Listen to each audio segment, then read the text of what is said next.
Okay, we're all here. We're going to go ahead and call the board meeting for Tuesday, April 8th open at 6:03. Oh, I'm sorry. Yes, 6:03. Sorry. And we're going to have our Pledge of Allegiance. So we have Madeline from Fistler School going to lead us in our pledge this evening. Where is our Madeline? There she is. Okay. Good evening, I'm Madeline. I'm honored to be leading you in the pledge tonight. If I could have you all please stand. Place your right hand over your heart. Ready, begin. I pledge allegiance to the flag of the United States of America and to the republic for which it stands, one nation, under God, indivisible, with liberty and justice for all. Thank you. You may be seated. Thank you. That was awesome. All right, okay. This evening, the board took action by a vote of 5-1 to approve a settlement agreement with employee ID 920. 5-0. I'm so sorry, you guys. Yes, 5-0. For a settlement agreement with employee ID 921 during closed session. You guys might be wondering how we got 5 votes with 4 board members. We do have one of our board members that's participating this evening virtually, and we did post that on our agenda, so you guys all saw that. So he is here, right, James? You here? Yes, ma'am. There you go. Okay, thank you. Okay. The technology, right, you guys? We can just do it. Okay, so we are now moving on to our recognition. So, Dr. Bob, we're doing our, we've got our student advisory committee. Or is this Amy? Yes, it's a double. I just want to say, first of all, thank you so much to our student advisory committee members, and they've been meeting for the 8th graders, they've been meeting for 2 years. And just to kind of say, they pick a project either at their school or in the community to try to make a difference. And then they self-organize, and you're going to hear about some really great projects that they have led, some at their sites, again, some in the community. And I think I've said this before, but I'm going to say it again. I have friends, some of them retired, and they say things like, kids today. And I said, I have some amazing kids that are going to change this world. They're going to do things that this generation and my generation never did. And I am so confident. You literally are going to meet the next CEOs, the next attorneys, doctors, politicians, community leaders, nonprofit organizers, an incredible, amazing group of youth. And we're really proud of the work they've done, and you'll get to see and hear a little bit more from them. All right, on that note, Amy, take it away. All right, come on up. Beachwood, Fistler, got it?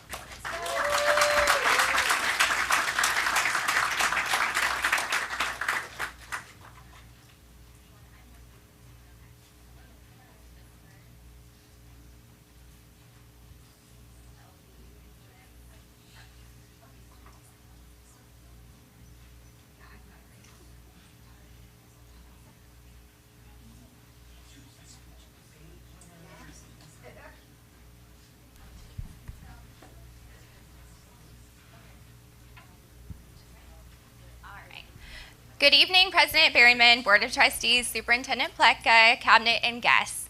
My name is Amy Sotolongo, and I serve as the PBIS, TOSA, and 504 coordinator. It's my honor to be here tonight alongside our Superintendent Student Advisory representatives for each school site. The Superintendent Student Advisory Committee brings together student representatives from our junior high and K-8 schools, along with district staff, including Dr. Pleka, Dr. Brown, myself, Anna M., Pam Chow, Esther Kim, and Tiffany Blay. Each student will introduce themselves as they step up to present. Established during the 2022-23 school year, the committee was designed to amplify student voice and participation, highlighting what's working well at schools and addressing the challenges they see on their campuses. We meet throughout the year at the district office where students share lunch, discuss school culture, and collaborate on service projects. Their ideas and perspectives are at the heart of this work. Together, we brainstorm, plan, and implement initiatives that benefit both their campuses and the broader community. Additionally, the committee plays a key role in providing feedback to Esther Kim for student participation in the LCAP. For the 24-25 school year, our students focus their fall projects on our mobile device policy, while their spring efforts centered on community service. Across the district site committees have completed a variety of impactful projects, and tonight you'll hear directly from them as they showcase their work. At the conclusion of the presentation, students will receive awards and will take photos to commemorate the special evening. Additionally, each 8th grade committee member will be honored with a medal to wear at promotion at a further time. Now I'd like to turn it over to Beachwood's committee as they share their project.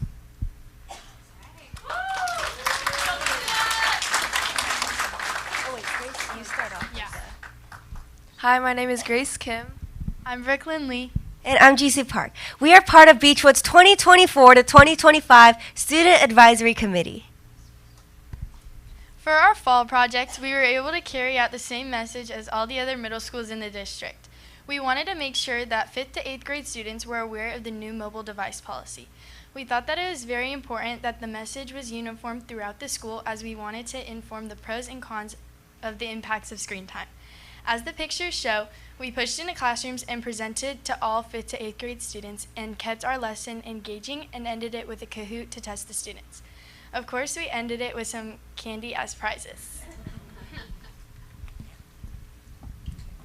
For our spring project, we were focused on the overall idea of attendance and students' health and well-being.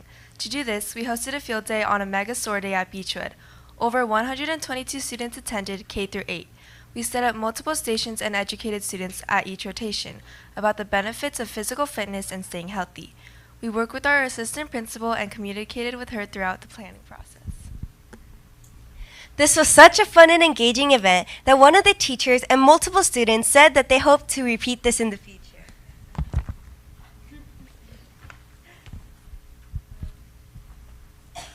We would like to thank Dr. Pleka, Mrs. Sotolongo, and the school board and cabinet for giving us a platform to not only speak, but to put things into action at our school site. Thank you so much.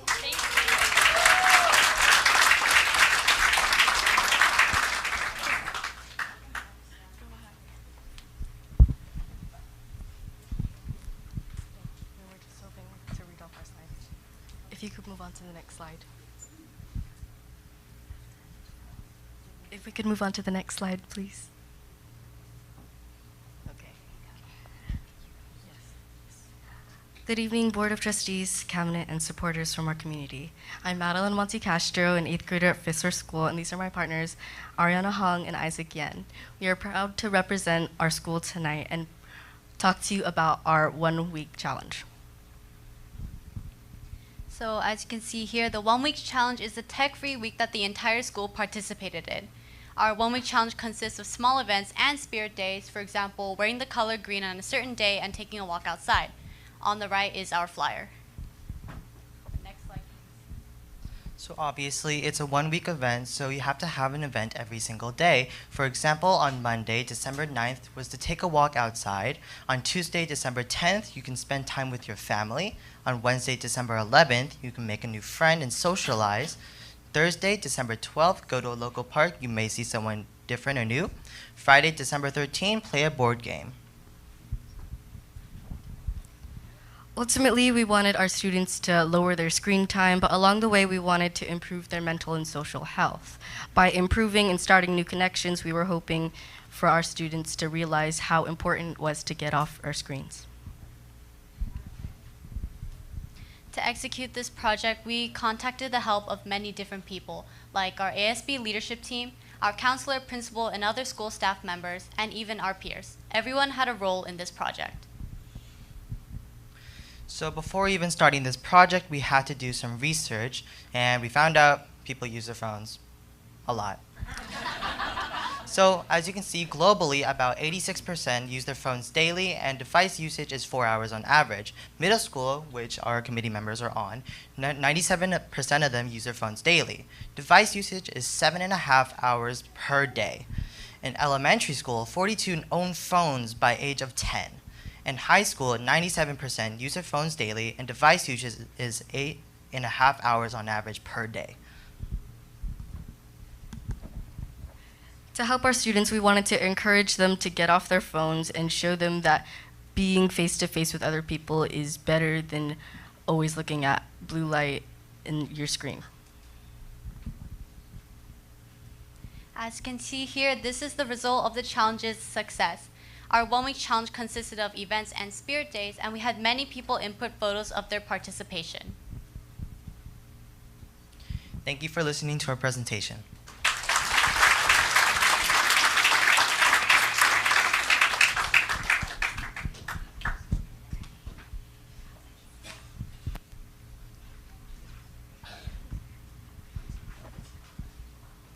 Hello, I'm Emmeline. And I'm Aaron, and we are from Ladera Vista Junior High School of the Arts.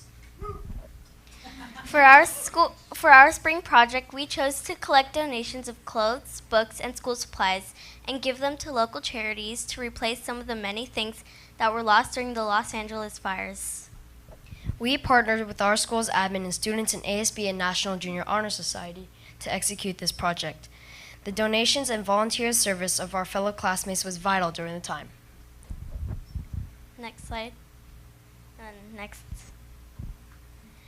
To collect donations, we set up a table before school every Tuesday and Thursday for 2 weeks, taking turns on shifts with other student volunteers from the National Junior Honor Society. To motivate students, we gave a bag of chips for the donation they gave. After that, we collected all the items, sorted them, and sent the clothes to Goodwill and the books to a local Fullerton book drive for fire victims. Our project led to many different outcomes. Since we collected clothes, books, and school supplies, the donations had many recipients. Not only did the project help give back supplies that many lost during the fires, but it also highlighted how our school could rise up and help those in need, as illustrated in the way that so many students volunteered or donated to the cause. Thank you.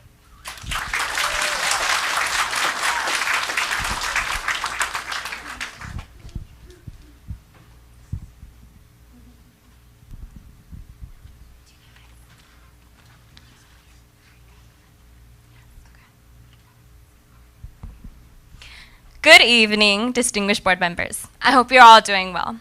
My name's Alisa. My name is Brian. My name is Ruben. Our focus for our spring project was originally to help kids our age feel a sense of belonging in our community. But once we heard about the wildfires that were going on in LA, we began to think as a group and empathize with middle schoolers our age who were at a loss for everything.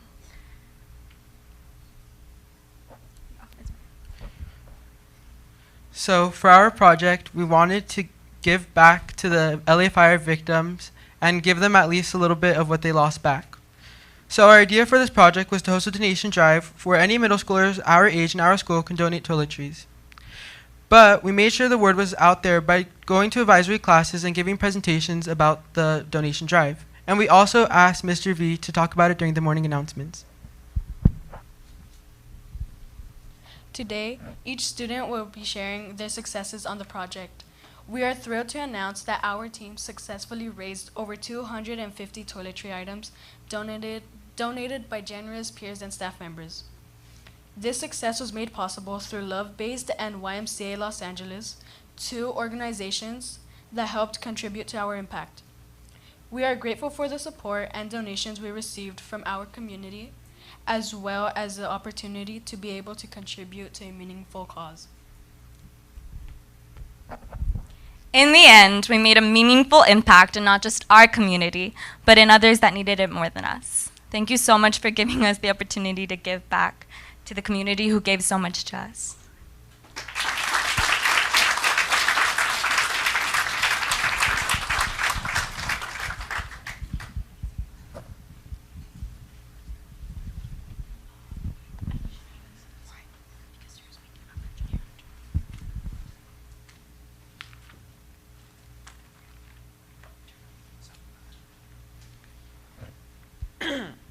Good evening, President Berryman, board members, Dr. Pleka, parents, fellow students, and community members. My name is Jonah Kim.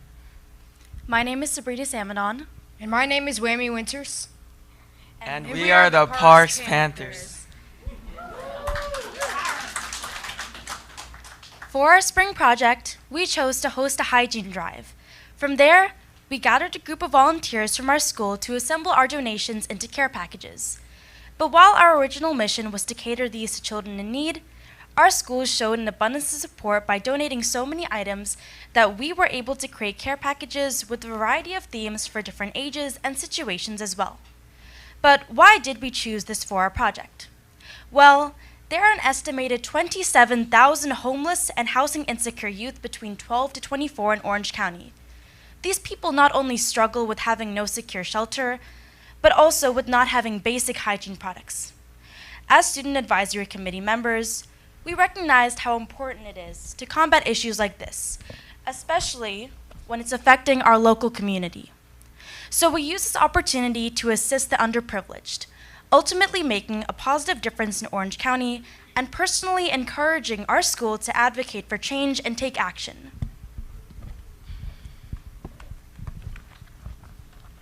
The first step was advertising. In order to reach our main goal of assembling hygiene kits, we first had to collect enough donations. We encouraged people to donate by advertising our drive in various ways. A few of the ways we did this was through making morning announcements. To help encourage people even more, Sabrina joined in the announcements to spread the message that we needed donations. We also designed flyers and put them on social media. Finally, we had a huge poster and taped it to our table in the morning to advertise further. Next slide. After advertising, we began to collect donations from the students at our school. We hosted a hygiene drive in front of the school with a table set up with a large poster. We not only collected from our students, but we also collected from cars that passed by. Next slide. Our last step before dropping off the care packages was to pack them with all the products we got from donations. To make sure that we were able to pack the bags, we called in student volunteers to help package these.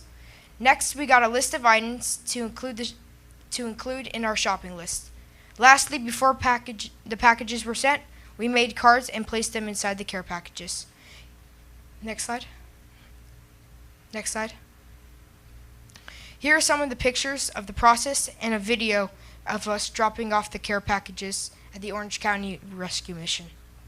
The video should be able to be played by clicking the link underneath it.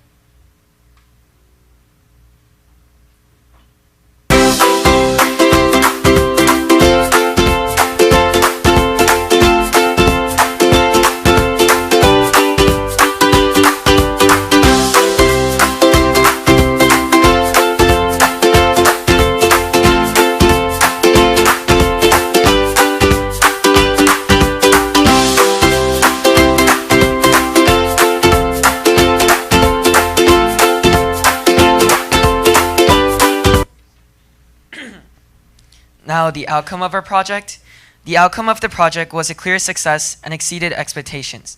Instead of always focusing on reaching a certain number like how we did on our past projects, we took a step back to focus on meaningful change. We individually asked peers to help out the community and to work as a team as one Parks family. From this, we collected 9 boxes worth of donations, which we used to assemble approximately 100 care packages as we donated to the Orange County Rescue Mission. Although we received many donations, the reason why this project was so special to us was not just how many packages we made, though this was an incredible achievement that shows the vast impact we made, but it was because of the responses and reaction we received by the people who helped make these care packages. I saw people having genuine smiles all throughout working together. I saw people putting in extra toothpaste, not so that their package looked full compared to others, but so that the family they were giving to would be taken care of, even if they didn't know how these will be distributed. And I saw people who first came mainly for the snacks. Yeah, there were like a lot of people who first mainly came for the snacks, but later, like after the day, they came up to me and was saying how the project was actually fun. This spring project felt so fulfilling to all of us, and it really helped us and all the people contributing to realize the importance of meaningful change over numbers. If we have the meaning, then the numbers will naturally follow. And that concludes our spring project. We hope that we've inspired you to address issues in your community and work to make positive changes, because even small acts count. We'd like to thank everyone who helped us in the development and execution of this project. Dr. Pleka, Board of Trustees, Cabinet, students, and parents and staff of Parks Junior High, Mrs. Bright, and Mrs. Chong. We wouldn't have been able to accomplish this without you.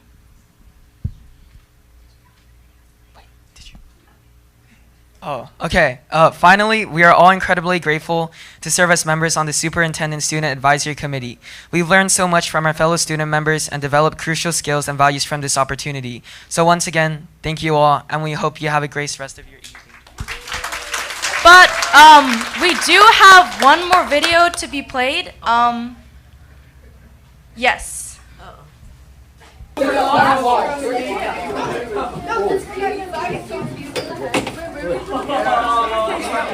This is all the park students creating the care packages. We had about 26 volunteers come out and help us assemble these. Yeah. I didn't know that. Yeah. Excuse me, sorry. We also had them write cards to the families.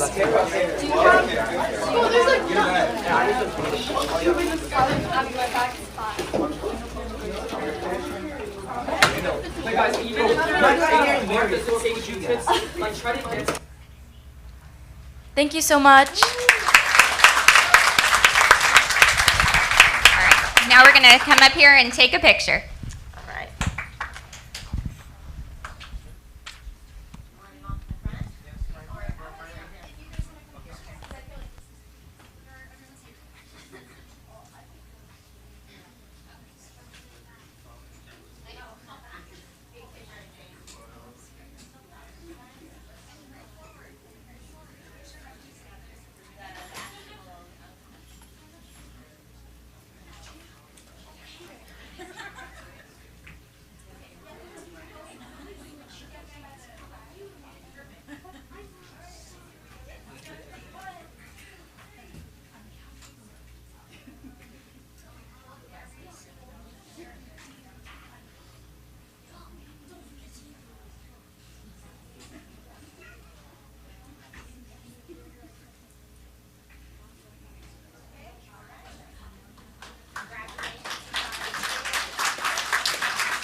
Well, as Dr. Bob said, our future is in good hands, right? Okay, we'll give them a couple of minutes to settle.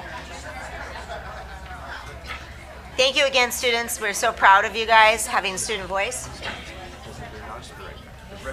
And for any parents that are here, parents of all of our young men and young women here, just to say that we're so proud of them, and I hope and I know you're as proud as we are. So thank you to all our parents as well for your support in bringing them.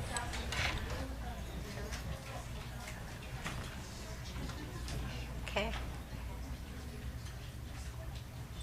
All right, we have our, we'll give it a couple more minutes for some pictures.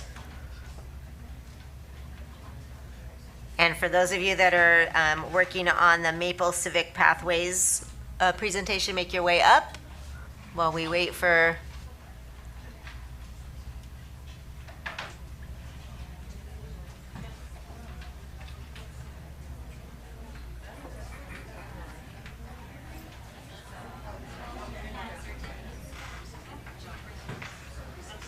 look at this. Sorry.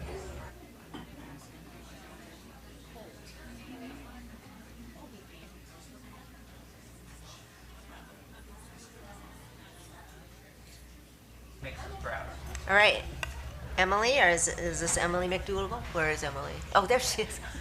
Get your haircut. Good evening, President Berryman, Board of Trustees, Dr. Pleka, Executive Cabinet, and all members present and listening. I would also like to be joined by Cindy Lee. She is our TOSA supporting History Social Studies. Thank you. And we are We're so excited and honored to be here with the incredible team from Maple Elementary. We are going to be recognizing and celebrating their accomplishments in their outstanding civic leadership. So through 2 impactful learning opportunities in partnership with OCDE, these students have demonstrated exceptional commitment and excellence in civic engagement. So we'll be recognizing students who participated in both National History Day and in the OC Civic Pathways. So we're going to hand the microphone over to Mrs. Hannah Lim and Dr. Amanda Sotomasana, as well as Teresa Beza, and they will be sharing more about the remarkable works that their students took part in. All right.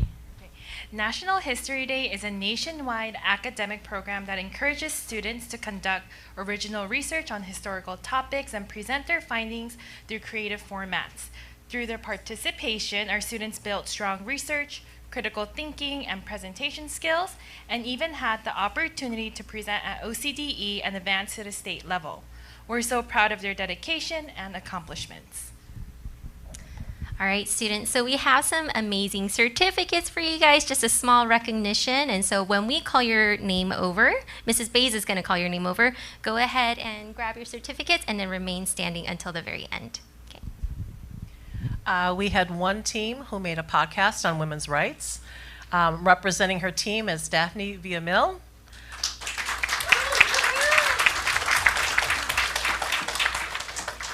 Her other companions, Amari Sarmiento and Andrea Hernandez, were not able to join us this evening.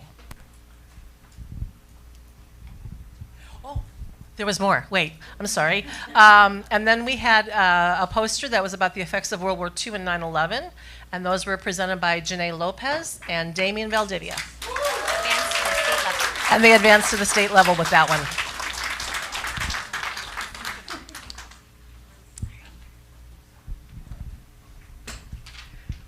We're also proud to recognize another group of students who participated in the Civic Pathways program with OCDE. This program gave students the opportunity to explore civic responsibility and community problem solving through real-world issues and creative coding solutions. The following students created a public service announcement and programmed a game about the apple snail invasive species. Adrian Carrasco, Damien Valdivia, Mason Hernandez, and Mitchell Diaz.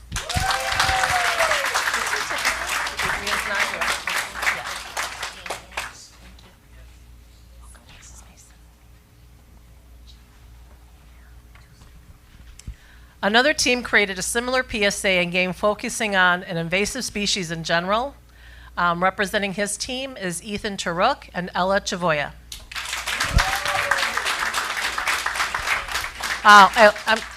And Romeo Ayala. Didn't see you come in, Romeo.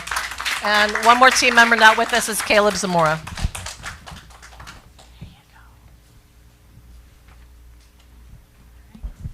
So at Maple, we're incredibly proud of all of our students. We're just beginning our journey into coding, and the growth that we've seen in the past few weeks and months have been really, truly inspiring.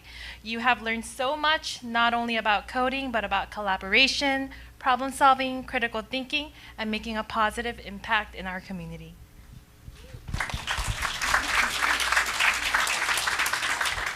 And then if we could also give a round of applause to our leaders here, Dr. Masana, Mrs. Lim, and Mrs. Beza, for looking out for these opportunities and paving the way for civic leadership. So thank you. We're going to go ahead and take a group picture.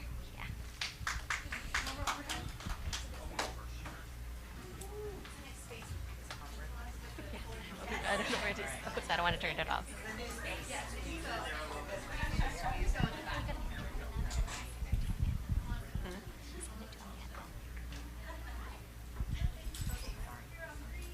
Actually, I have my phone. I forgot that I had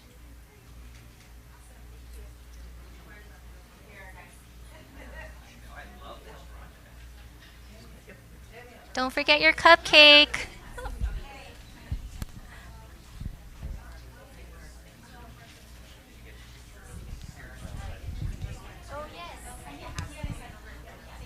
Oh, also one more thing.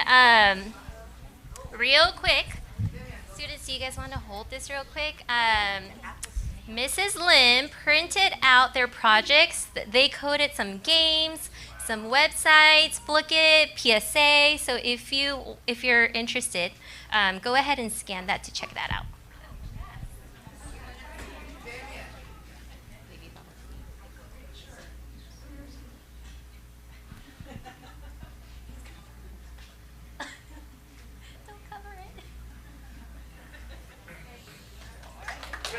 Thank you.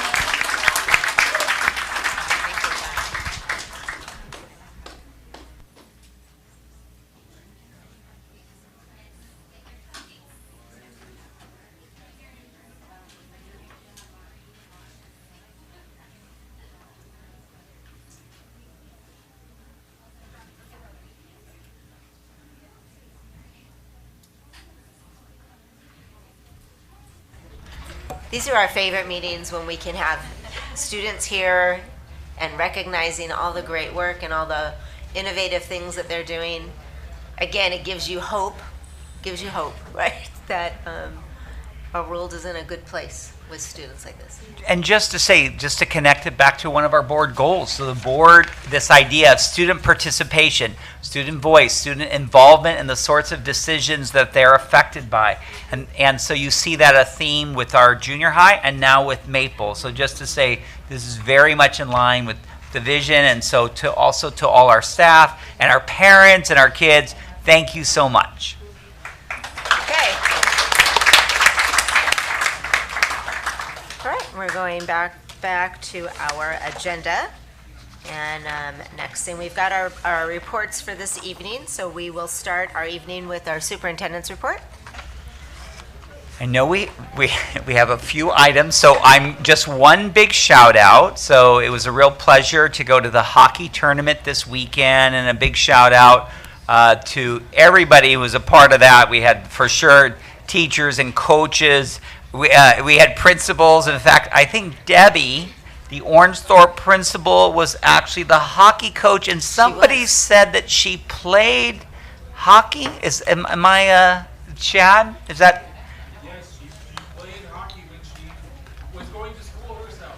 So there we go. And then a big shout out to Ed Services that helped to organize it, and Dana and her team. And I don't know if Jason's here, but I know he did also the Chonger. He did a nice job with all of it. So thanks to everybody. It was just a great event, and just enjoyed spending time with everybody. Okay, thank you. About 300 students competing that day. So yeah. All right. Thank you. Thank you, Dr. Bob. I think I'm going to start with James if he has a report and would like to report. Hey, thank you. So good evening, everyone. Appreciate your patience. I'm on military duty right now, so I'm fortunate enough to be able to participate remotely. The two things I want to highlight is, first, I was able to go to the Fistler versus Parks, the boys and girls basketball game, which was an amazing opportunity to see student athletes go out there and give it their best shot. But also had an opportunity to go to an all the arts experience where the board was able to learn more about how Fullerton School District innovates and provides a quality arts experience for all of its students. It touched me in a way where I was rushing home because my wife had texted me that our kid had a rough day at school, and so I was kind of stressing out what I was going to walk into when I got home. But I was so inspired by the arts experience that I actually made a pit stop at Target to pick up some Play-Doh to do some art with my son, even though he had a rough day, and maybe help him with that rough day. So it was an emotional experience for me. It was, I learned a lot about how we provide arts to the kids, and just meant a lot. So thank you to the district for providing that opportunity for me. That's all I have. Thank you. Thank you. Ruthie? Yeah, thanks. I want to say congratulations to our trustee, Bev Berryman, for winning the election for the CSBA representative for our community. So we know you will represent us well, Bev, and I appreciate you serving in that role. This month of April is Child Abuse Prevention Month, and I don't know if folks dressed in blue on purpose, but that is the color to represent our care for this issue. I had an opportunity yesterday to speak at our partner, the California California State University Fullerton Healthy Neighborhoods Initiative yesterday, and joined that meeting to share on how we can all prevent child sexual abuse, especially. It's just so critical that we take opportunities to speak about these issues, to break the silence and the stigma around it and the secrecy, and especially believe kids and respond when they tell us that something's going on. So I appreciated that opportunity. This month, I also got to be a mom chaperone on a Ladera Vista junior high spring break trip to Washington, D.C. and a grand tour, a grand tour of East Coast. Mrs. Montoya and Mr. Andy Montoya were our fearless leaders, amazing tour guides. Tatiana and Giselle from Ladera Vista were amazing staff that led our team. I will admit I was a little nervous to do the red-eye overnight layover with 70 junior hires, but we had so much fun. We had amazing kids, and I feel like it really made history come alive to them in so many amazing ways.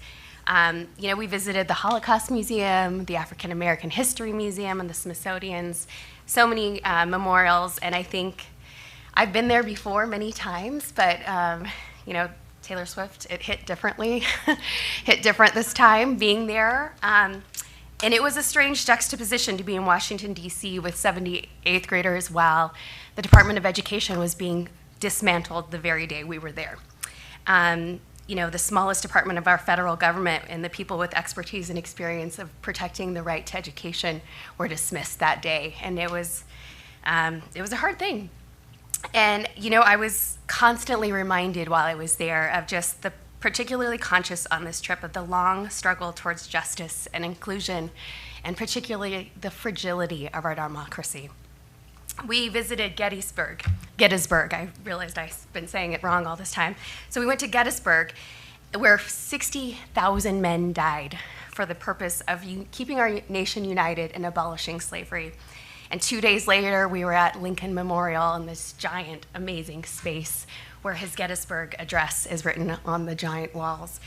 And if you'll allow me, I want to share, he said, "It is for us, the living, to be dedicated here to the unfinished work which they who fought here have thus far so nobly advanced. We here highly resolve that these dead shall not have died in vain, that government of the people, by the people, for the people, shall not perish from this earth." And I've been thinking about how it is now our generation's duty and responsibility to take up this work, to ensure that democracy does not perish from this earth, to ensure that those who fought for slavery will not have done it in vain, to ensure that those who endured hatred and violence to desegregate schools, those who bravely stood up for the right for all children to be educated no matter what their immigration status or disability or race or identity, will not have done so in vain. And it is for us to be dedicated to ensure that public education remains free, excellent quality, and inclusive to all of our children, in order not only to preserve the right to education, but to preserve our democracy. And I've said it before that I think these meetings about Fullerton School District, it should be about our business, but when there are issues that threaten our ability to do our business, I believe we cannot treat these moral moments as if they're normal. And so I wanted to bring these words today to remind us of our duty. Thank you. Aruni? As always, Ruthie, thank you very much for your words. Having a 14-year-old son, I was asked to stay as far away from the DC trip as possible so that he could actually have a good time. Thank you to our staff for taking such good care of our boy as well as everybody else's. He had a wonderful time. And I'm just looking forward to everything that's in tonight's agenda. We have a chance to get some electric buses, school buses. Everybody keep your fingers crossed for that opportunity. One of the just visceral memories of my childhood is that diesel, that hit of diesel we would get as soon as the bus would start up. But you know, I don't think anybody really needs that, so I hope that we're successful. I know that we've been able to come to agreements with some of our staff partners, and so I'm very grateful that we'll be able to close out this year just as strong as we always have. Everybody just hang on, it's just a few more weeks. Thank you. Vanessa? Hello, everyone. Thank you so much for staying. Since our last school board meeting, I've had the privilege of attending several events throughout the district. And, you know, just listening to everybody talk about all the events that are happening just kind of reaffirms my belief in the power of community and family engagement in our schools, and how committed not only our superintendents, our administration, our cabinet, our teachers, our staff, and everybody, how committed every single person in this room is in our children, in our families, and in our community. And it just gives us here, the board, the I feel like it's the, what is it, the energy that we need to be able to continue and do this for our families. So I'm very blessed, and I'm very thankful for every single one of you in here and listening and in our district. I attended 2 impactful parent workshops. One was the second Know Your Rights for our families, where we were able to learn about family assets, but it was the importance of creating living trust and power of attorney, and how meaningful, and how how our families, and we just as individuals, not just families who need to know their rights, we all need to have that in writing, because it is very important for our family and our assets, and be able to take care of what we need every day, our home, our car, our bank accounts.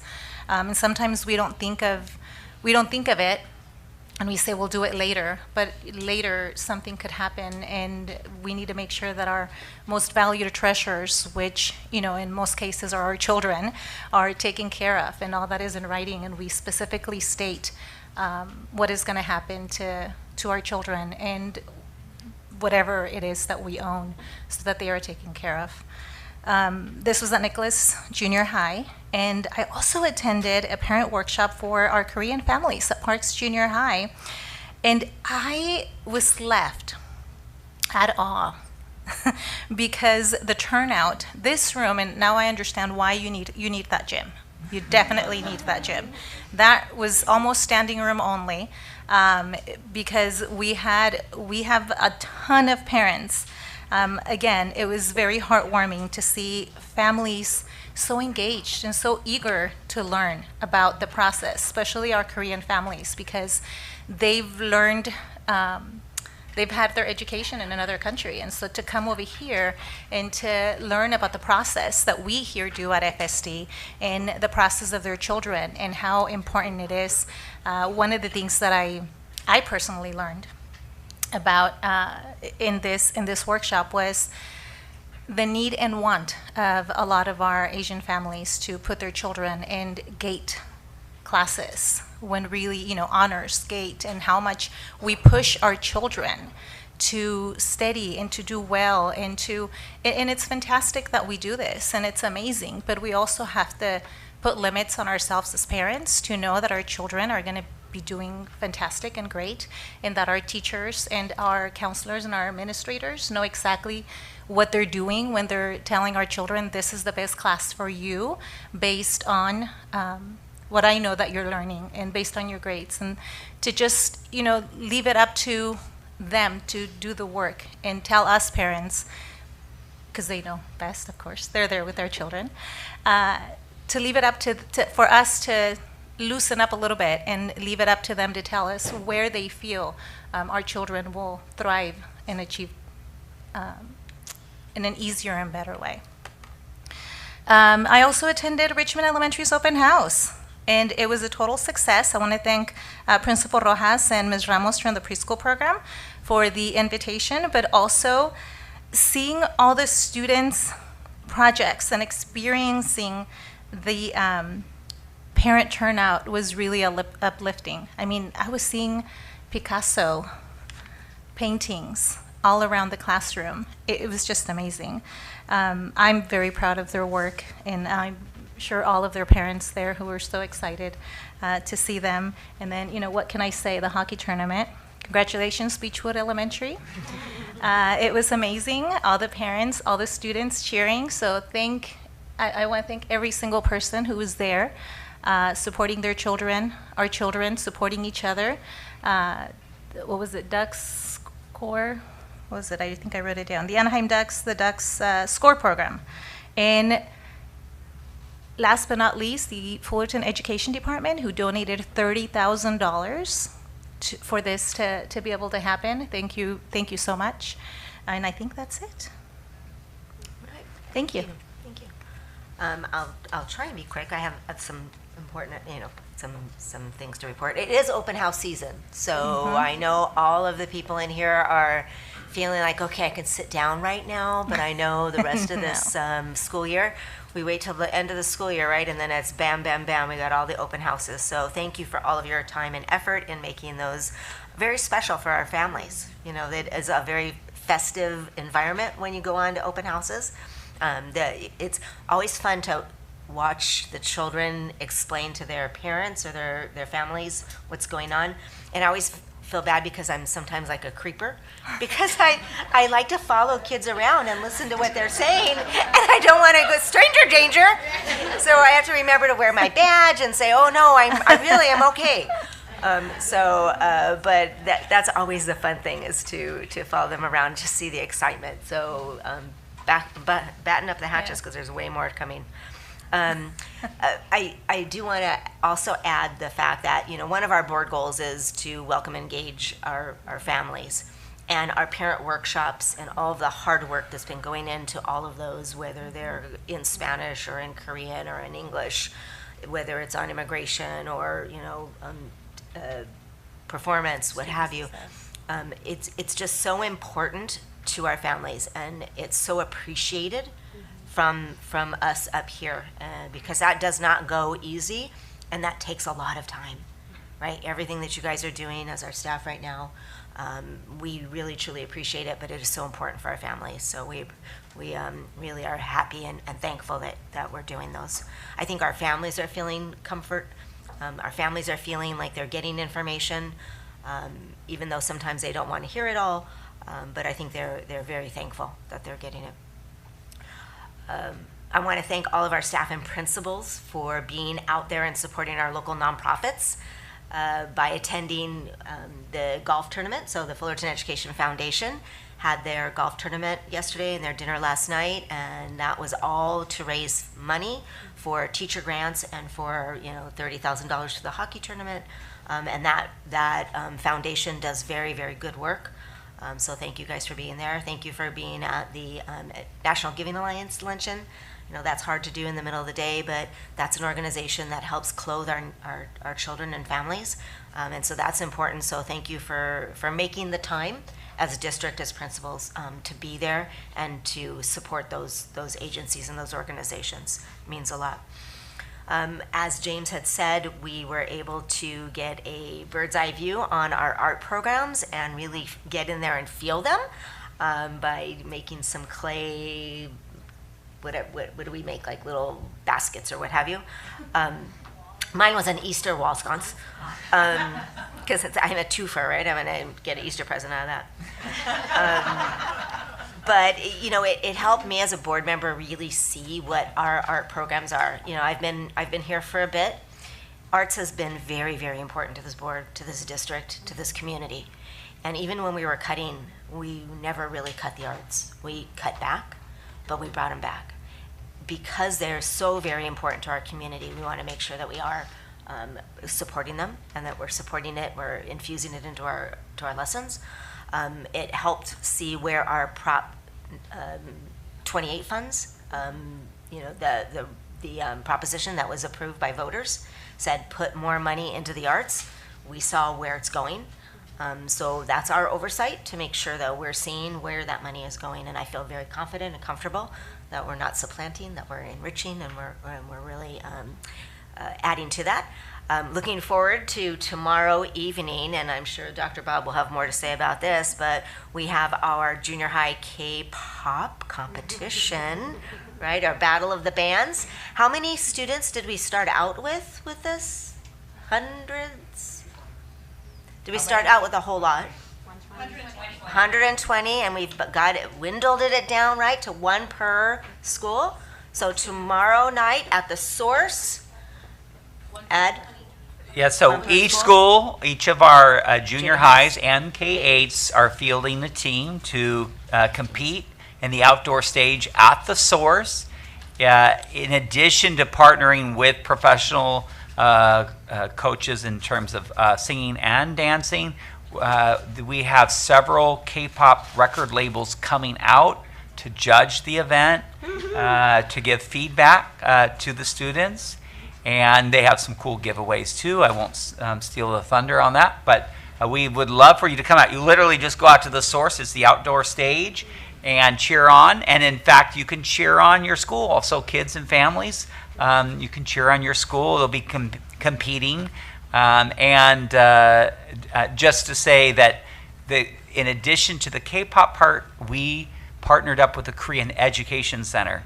And so one of my favorite parts is that we had one of our students who said, I didn't know anything about my Korean culture.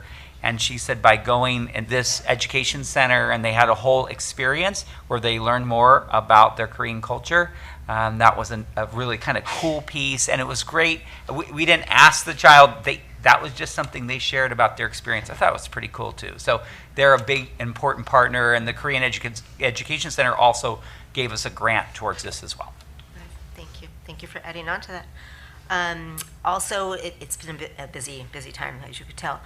Thank you to both Raymond and Laguna Road, because they were hosting participants of this year's CABE conference. So they were demonstration sites to show other educators and parents and community what dual immersion or DLA classes look like, both our Spanish and our Korean. So thank you for opening up your schools and really talking about the programs and sharing that information. I do have to give shout out to Ruthie, who was honored with a Woman of Distinction by Sharon Quirk Silva. So thank you. I'm going to give a shout out to Nicholas, Ms. Garcia and Mr. Varela, and the staff there, and most important, the students. We had the new Orange County Superintendent of Schools, Dr. Bean, who came out to visit their site. And it was a student-led tour to talk about the programs and the innovative things that are happening at Nicholas, from their tiny house to what's going on in their classrooms, to Avid, to everything that they can think of. And they did a wonderful job, student-led. Again, some of the kids that were here were leading that tour. And I have to tell you that we did impress Dr. Bean, who was really very excited to see the programs that we're doing, and hopefully we can partner with some things with the Department of Ed from that visit. So thank you for doing that. Last but not least, we're working on a protocol meeting, and so we're trying to get that together. And so I'm pulling out, as board president, pulling out on my protocols. And it's funny because today's student advisory council, superintendent advisory council, those students did a whole presentation on cell phones, right? Looking at my protocols, I was seeing that, as board members, we probably should be doing that same thing, right? We were at parks. We noticed that a parent took a phone call, right? And it was like, oh, you can't have a phone call. You can't do cell phones. So I am going to make a commitment to everyone here, and my fellow trustees can do the same, as I will not have my cell phone at this board meeting. And I would ask that my fellow board members, and emergencies only. And I think that was one of our protocols. Our last protocol meeting was no cell phones. So I'm going to practice what I preach, and I'm going to make sure that people know that I won't be using so don't try and call me. Send a message to Anna if someone's dying. But again, we should be practicing that. If we are going to indeed ask others to do that, then we should be practicing that ourselves. So I'm going to do that. So that's the end of my report. Sorry it was so long tonight. All right, moving along. We have DLAC. Do we have DLAC here this evening? All right, great. Come on up.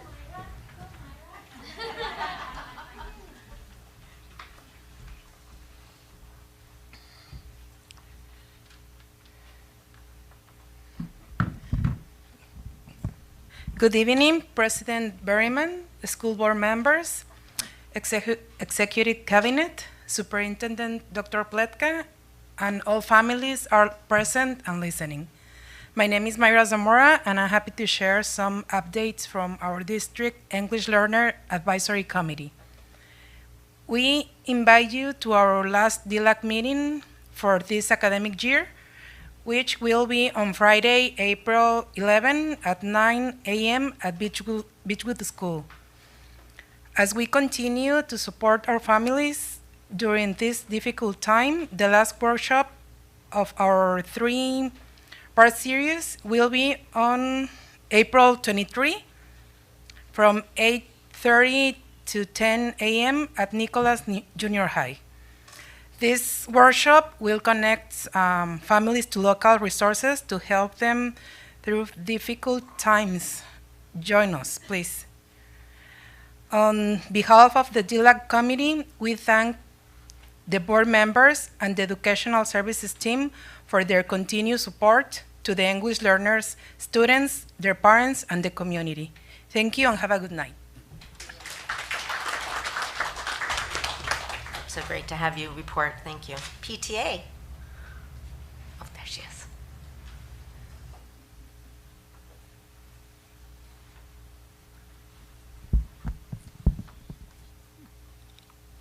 Good morning. I'm gonna say good morning. Good afternoon, everybody.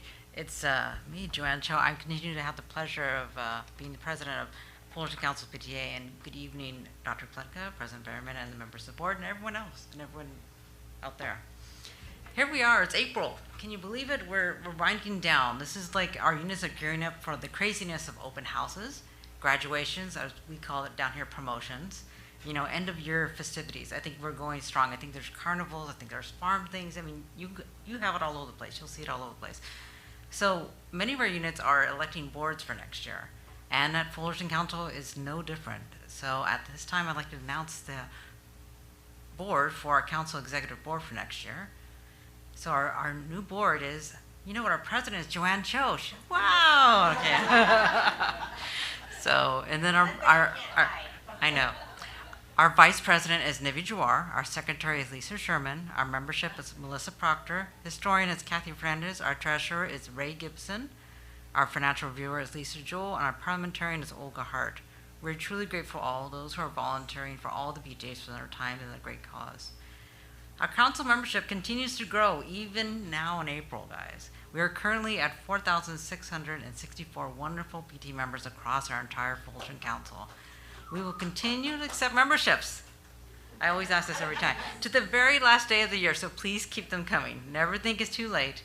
Good things are happening in all of our campuses thanks to every membership dollar that we receive. Coming up soon is our California State PTA Convention that will be in Ontario, California, May 2nd through the 4th. It's an awesome experience to see our state PTA in action. This event is a clock full of resources and networking opportunities for all who attend. It is quite powerful to be surrounded by thousands of individuals who are incredible advocates for our students and parents. Fullerton Council will be sending representatives, and we know multiple units are doing the same. We look forward to hearing you all, and well, we'll report back when we come back next year. So lastly, I will end with our favorite event of the year, which is our Fullerton Council Luncheon, which is Tuesday, April 29th at 11 a.m. at Coyote Hills Golf Course. We will be celebrating our 2024-25 school year, along with our scholarship winners, our honorary service award winners. And speaking of honorary service awards, we're taking nominations till April 18th for any individuals who you feel have contributed above and beyond to our Fullerton elementary or high school communities.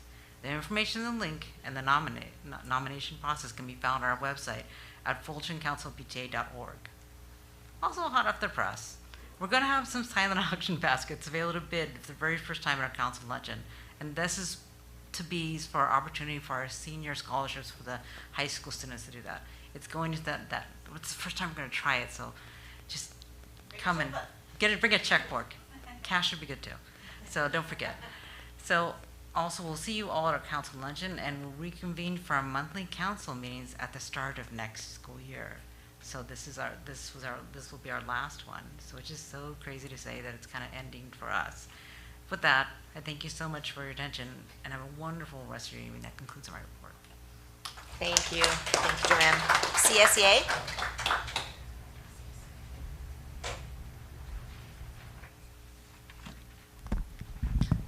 Good evening, President Berryman, trustees, executive cabinet, and community. Sherry Williamson, Chapter 130 Communications Officer reporting for CSEA. Thank you to all who attended and helped with the classified member celebration at the end of last month. While I personally missed the fun, I know that a lot of you were there, and we all appreciate you celebrating our classified members, and I hope you had a good time. Thank you especially to our outgoing treasurer, Vicki Vasquez, who was our supreme event planner.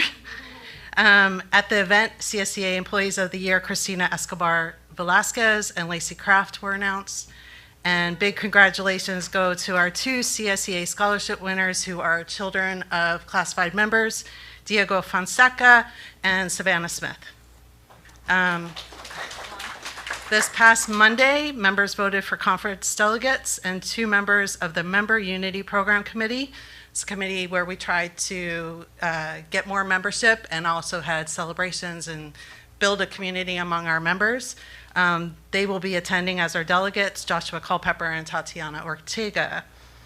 Chapter 130, also as of yesterday, has a new treasurer, Roxanne Arellano from the business department. And many thanks again to Vicki for her years of service as our treasurer. She was amazing. Classified members attended the CSEA Para-Educator Conference in Ontario last month, and I'd like to share some of their feedback. This is from Marlene Hill. From being able to help support our students with daily trauma, to learning how to have a growth mindset, helping our students with autism and how to make fidgets, in addition to learning more about retirement and POAs. Through this was a wonderful opportunity for me, and I cannot thank you enough. I hopefully will be able to join again in the near future. From Amber Wood. This conference helps us learn about new strategies, things we have not yet tried with our students, and also sometimes even confirms with us the right decisions we have made as educators along the way.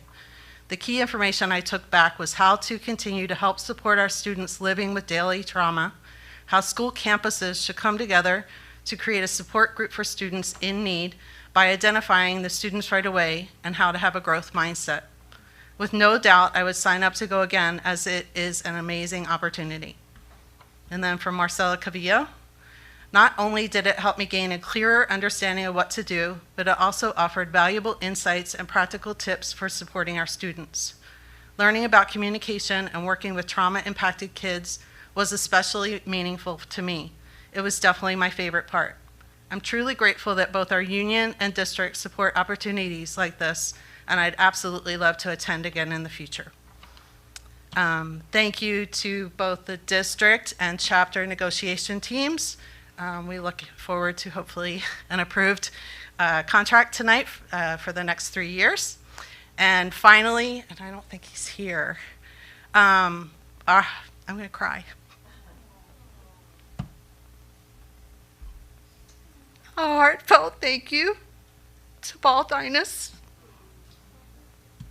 for everything he has done. Sorry, you are here. For everything you've done to support and uplift classified employees.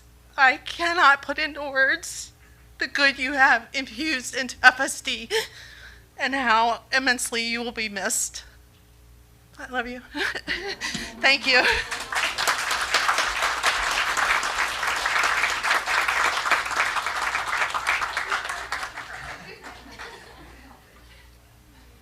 Vesma.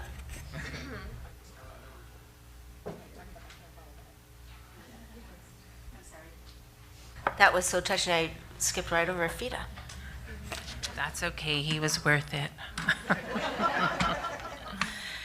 Good evening, President Berryman, board members, Dr. Pletka, cabinet, FTA members, and guests. Once again, I've had the honor and privilege of visiting school sites, being in classrooms, out on playgrounds, sitting in the audience of stage productions, listening to students read and show their work, and my favorite, reading in the classrooms. Here's a poem that was read by a student from Sunset Lane in Miss Spiro's class, and it sounds like it's right about time. It's called Testing, Testing, Testing. So testing, testing, testing. They're testing us to death. At school, we take so many tests, we're almost out of breath. From testing, it's all we seem to do. If you could look inside our brains, you'd see they're black and blue. From testing, and that is my concern. We take so many tests each week, there's barely time to learn. So I thought that was cute. They didn't write it, they had to find these poems, and I thought that one was really cute. So I have seen the amazing work of all site staff at my visits, and today I witnessed two little escapees running from their classroom. I saw office staff, teachers, counselors, probably nurses, classified staff, and others leap into action to help keep those littles safe. It is a reminder that we are still faced with some challenging behaviors, but it sounds like we're going to get some good ideas from what Sherry just talked about, even as our school year winds down. It continues to be a topic of conversation among many of our teachers from preschool on up. Again, we are hoping for more support for these most needy and vulnerable students. An article stated, teaching can be a really tough gig sometimes between admin mandates, teacher shortages, and parent demands. Sometimes they need a little reminder that it's all worth it. So here are some quotes to energize those teachers out there who are listening. Teachers can make such a profound impact on our lives and should be honored as heroes. That's by Rainn Wilson. Teachers are those who help find strengths, wipe away tears, overpower demons, and conquer fears. It's the teacher that makes the difference, not the classroom. That's by Michael Morpurgo. And the best one of all as we wind down this year and start planning for the next. Invest in our teachers and our children will succeed. Barack Obama. Finally, for the first time ever, CTA as a state organization is taking action regarding the upheaval taking place in Washington, D.C. at the federal level. On May 17th, 4 large rallies are being planned throughout the state. Rallies will take place in San Diego, Los Angeles, San Francisco, and Sacramento. All school personnel within a 90-minute radius of any of the rally sites are encouraged to attend. Please save the date, May 17th, and as I get information, I will pass it on to you. Thank you. Thank you. Okay, that finishes our reports from everyone. We're now going to move on to public comments, and I have a couple, so I will read our statement. The board meeting follows rules of decorum. Per Board Policy 9323, individual speakers shall be allowed 3 minutes to address the board on each agenda or non-agenda item. The board limits the total time for public input to each item to 20 minutes. The total time allowed for public comment shall be 30 minutes. Public comments about an item that is on the agenda will be heard at the time the agenda item is considered by the board. Public comments about an item that is not on the posted agenda will be heard at the beginning of the open session when they be called upon by the board president. No action or discussion may take place on an item that is not on the posted agenda except as expressly authorized by law. Since the board cannot take action on items that are not on the agenda, such items will be referred to the superintendent for handling. Board members may request that an item be placed on a future agenda for further discussion. The board president and superintendent will determine the best time and place to place an item on the agenda. Persons wishing to address the board are invited to complete a submit to request to speak slip and hand it to the executive assistant. These slips are available at the entrance of the room. On that note, I do have it looks like two items on non-agendized items. So we'll start with Amy, is it Sayo? Sayo. Oh, I have more. You're first, Amy, go. Oh, okay. Good evening, board members, and to everyone. My name is Amy, and I'm an Acacia parent. Acacia has been a second home for my daughter for the last 6 years. My husband and I chose this school above all the other FSD schools because we know that our daughter will be in good hands, being a great school and known for nurturing successful kids. It is also known for giving quality education, promoting diversity, equality, fostering inclusivity, and sense of belongingness. Acacia is family, just like a tree that serves as a foundation for learning and success. Our daughter is an achiever. She does her best to succeed in her academics which made her on top of her class as well as her extracurricular activities. She was also a part of stage and is a varsity in speech and debate. She has a passion to learn. She is very enthusiastic to go to school to be with her friends and teachers. She does not like to miss a single day in class. The recent news that my family received that our daughter will be removed from her GATE class was very heartbreaking and devastating. Being a psychology major, I have learned and saw that dealing with situations like this during a child's formative years have a long-term negative impact in their emotional, psychological, and social well-being. Parents and students have rights, and the school has a duty and owes the responsibility to uphold our children's values. Every child that is thriving in his or her environment should never be left out. Please do not fix something that is not broken. Instead, come up with a best solution for the problem that will benefit everyone. Please make room, not barriers, and advocate instead of isolate. Please give equal access to gifted and talented education. Our kids are not lottery numbers. They were GATE identified during the early phase of testing and selection for a reason. They deserve and earned their spot. My daughter has been in GATE class since 3rd grade. To remove her from that class in her last year of elementary school solely based on where she lives and not based on merit is unfair. Please also consider the amount of hard work that they put in all through these years, including their teachers' evaluation that made them worthy to be part of GATE. I strongly believe that they have more knowledge to learn and share if given an opportunity. Please help them excel and continue to be motivated in their class. This is not just all about being with their friends in class, but most importantly, their success in academics and their future. I cannot imagine the same situation happening to my second daughter. With all these things being said, I would like to request FSD to review their GATE policies.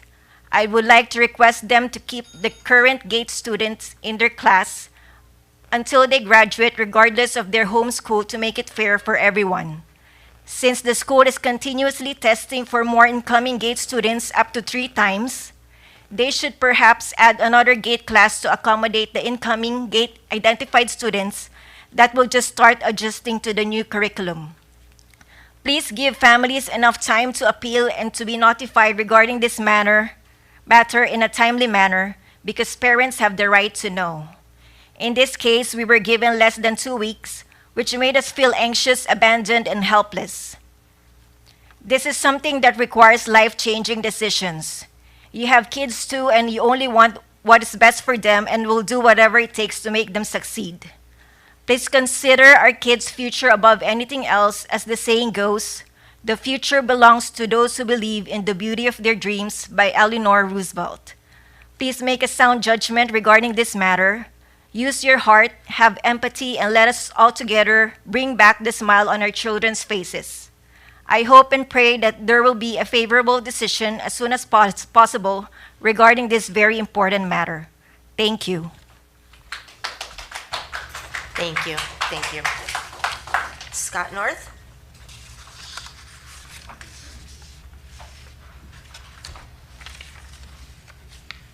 Good evening, members of the board.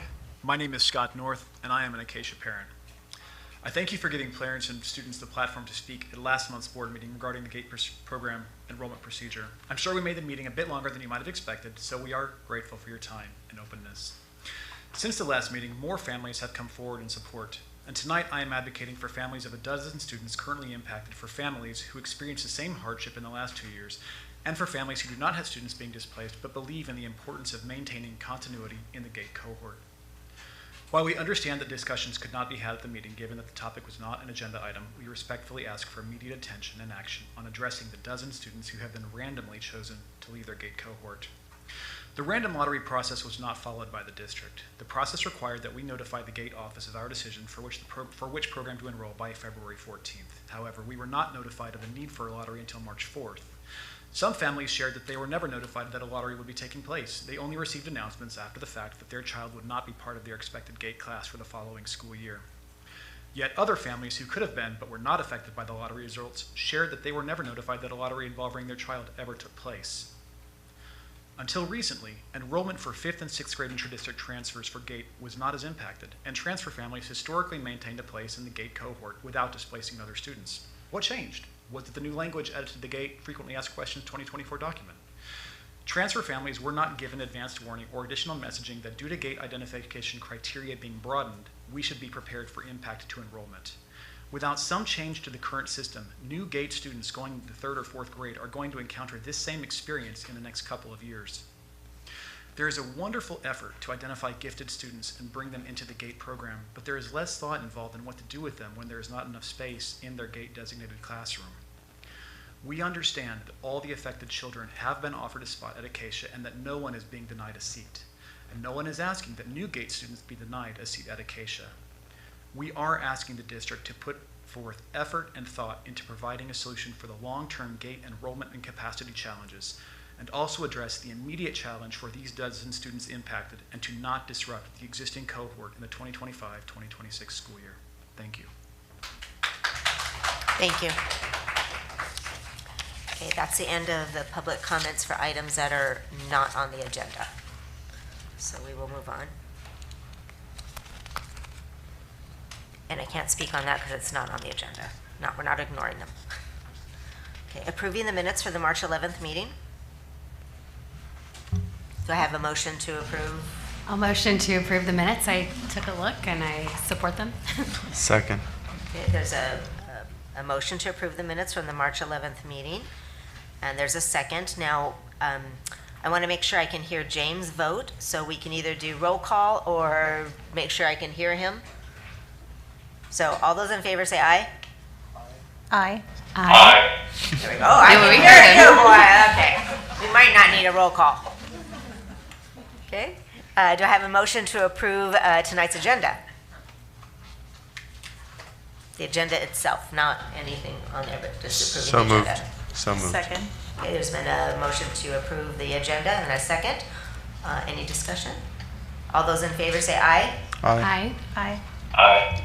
Perfect. Okay, moving on. And now we have our presentation for our Performance Academy. So what I think we're going to do is we do have some public comments on this item. So we can start with our public comments.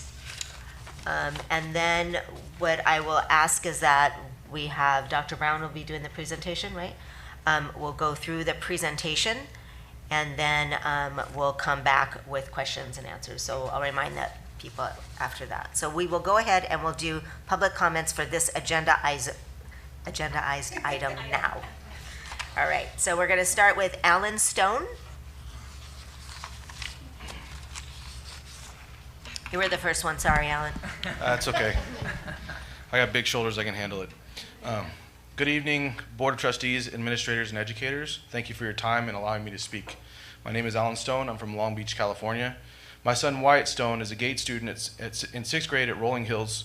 He currently reads an 11th grade level, can code statistical regression analysis on likely outcome of play in a real-time based on a 100-point data node, and has won 2 Junior Olympic gold medals and currently plays on one of the top 12 U tackle football teams in the country. But I'm not here to brag about him. I'd like to talk tonight about the exceptional experience we have had as a family with the Delta Academy program, which provides my son with the unique opportunity to develop both as a student and an athlete. During his time at Rolling Hills, he's been asked to grow as a student, leader, and friend, being exposed to a completely new peer set and students from all different walks of life. I would like to thank Principal McNutt and all of the Rolling Hills staff and teachers for fostering an inclusive and challenging environment for students who thrive, pouring their energy into helping make this program great. But I'd like to talk about what really drew us to Delta, the coaches, not one of whom looks like me, I might add. As former Division I student athletes and community league directors, my wife and I understand the critical role that positive role models can have in young athletes' development. All the coaches have exhibited a passion and commitment to helping and guiding this next generation of students, most of whom are coaching and teaching at some of the top academic and athletic high schools in the country: Mater Dei, Servite, Orange Lutheran, Los Alamitos High School, Long Beach Poly, to name a few, taking time from their already busy days to prepare these students for life beyond high school athletics. The Delta program holds the students to a higher standard than any program I have seen and exposes them to things like sexual harassment training with the Orange County Assistant DA, being taught unlimited growth mindset from a Hall of Fame Super Bowl coach, and overcoming economic and academic hardships from a former NFL player and TV commentator. I've seen firsthand this program's commitment to not only fostering athletic development that would otherwise be unattainable, but also an unwavering commitment to education and, above all, developing men and women of character who will be pillars in the communities in whatever endeavors they pursue in life. It would be a shame to see such a great program be removed from this community. Thank you for your time.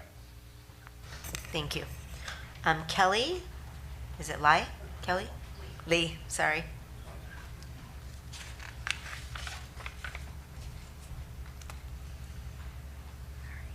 Good evening, members of the board and educators here tonight.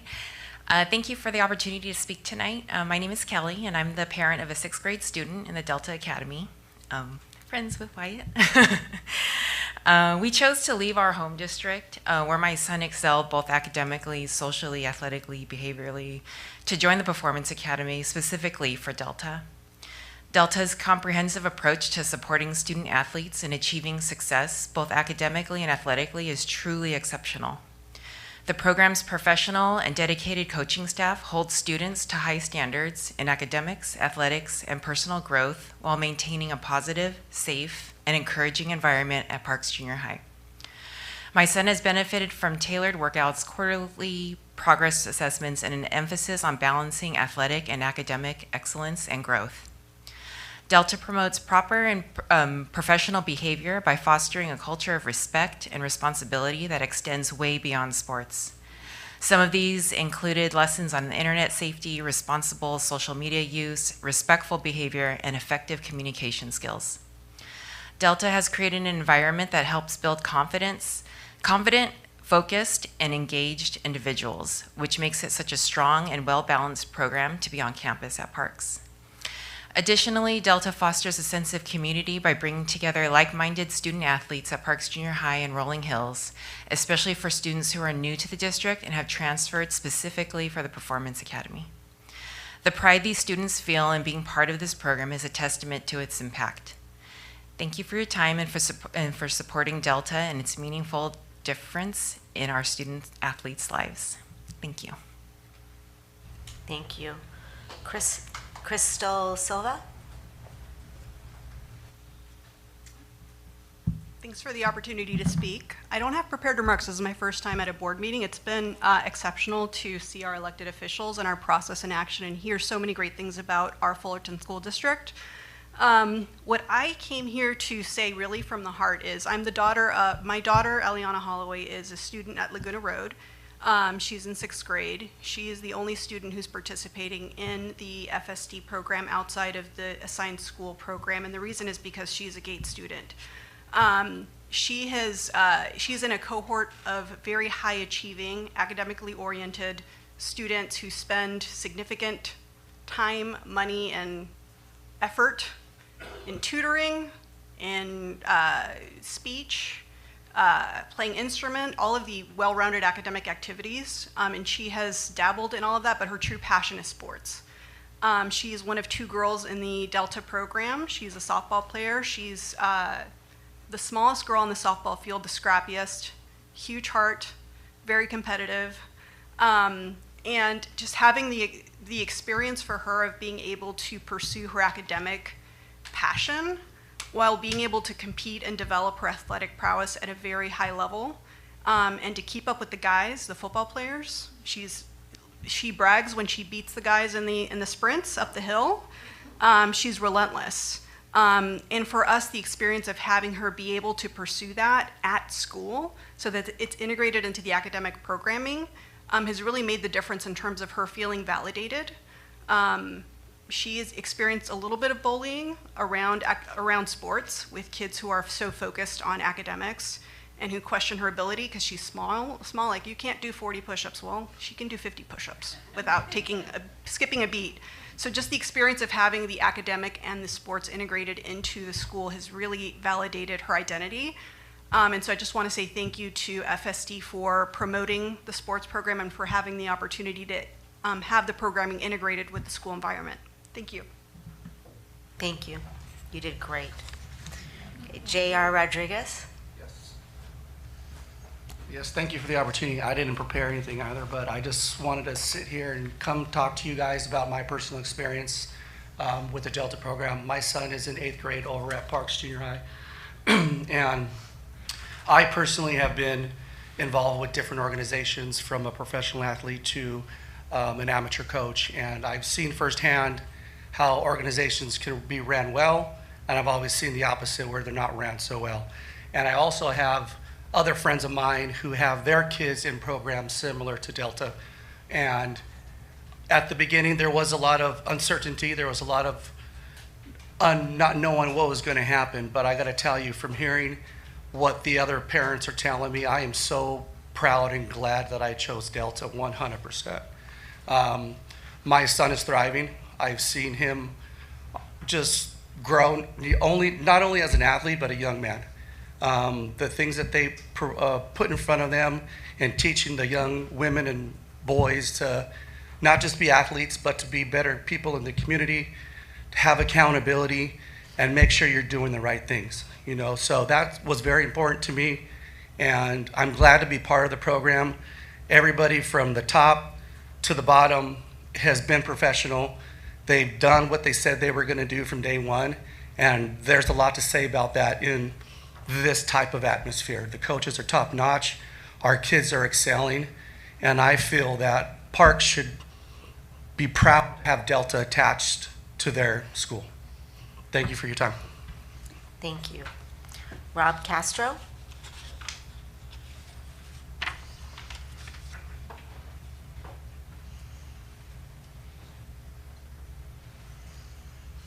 Hello. Thank you for the opportunity too. I didn't prepare much. I just jotted some notes while I was sitting here thinking. Just want to say, you know, our son's a 7th grader at Parks Junior High. Our family is very appreciative of the opportunity for him to go to Delta, just to have the chance to learn and be exposed to the coaches, not only for the athletic stuff, but also, you know, the role models that they are, and just the staff's unbelievable. The athletic training is incredible, but it's not only that. Like, they have their enrichment Fridays, they have high school visits. The culture is something that we're very thankful for our son. We've seen him grow very much, not only in the athletic part, but also, you know, just his development as a young man, his performance, his maturity, the way he carries himself, and we actually do attribute that to a lot of it to Delta. We've recommended the program to our son's teammates and friends for a reason. One of them even vetted the program out just like we did. We looked at several different academies or organizations when we signed up, and they did the same thing. They compared it, and they chose Delta for a reason, and they're coming there for the next school year. So our family believes it's an athletic academy that we're proud to be a part of, and we think it should continue to be at Parks. And we want to say thank you to the JD, Viviana, Walt, and the whole Delta staff. Thank you. Yvette Aguilar, read by Viviana.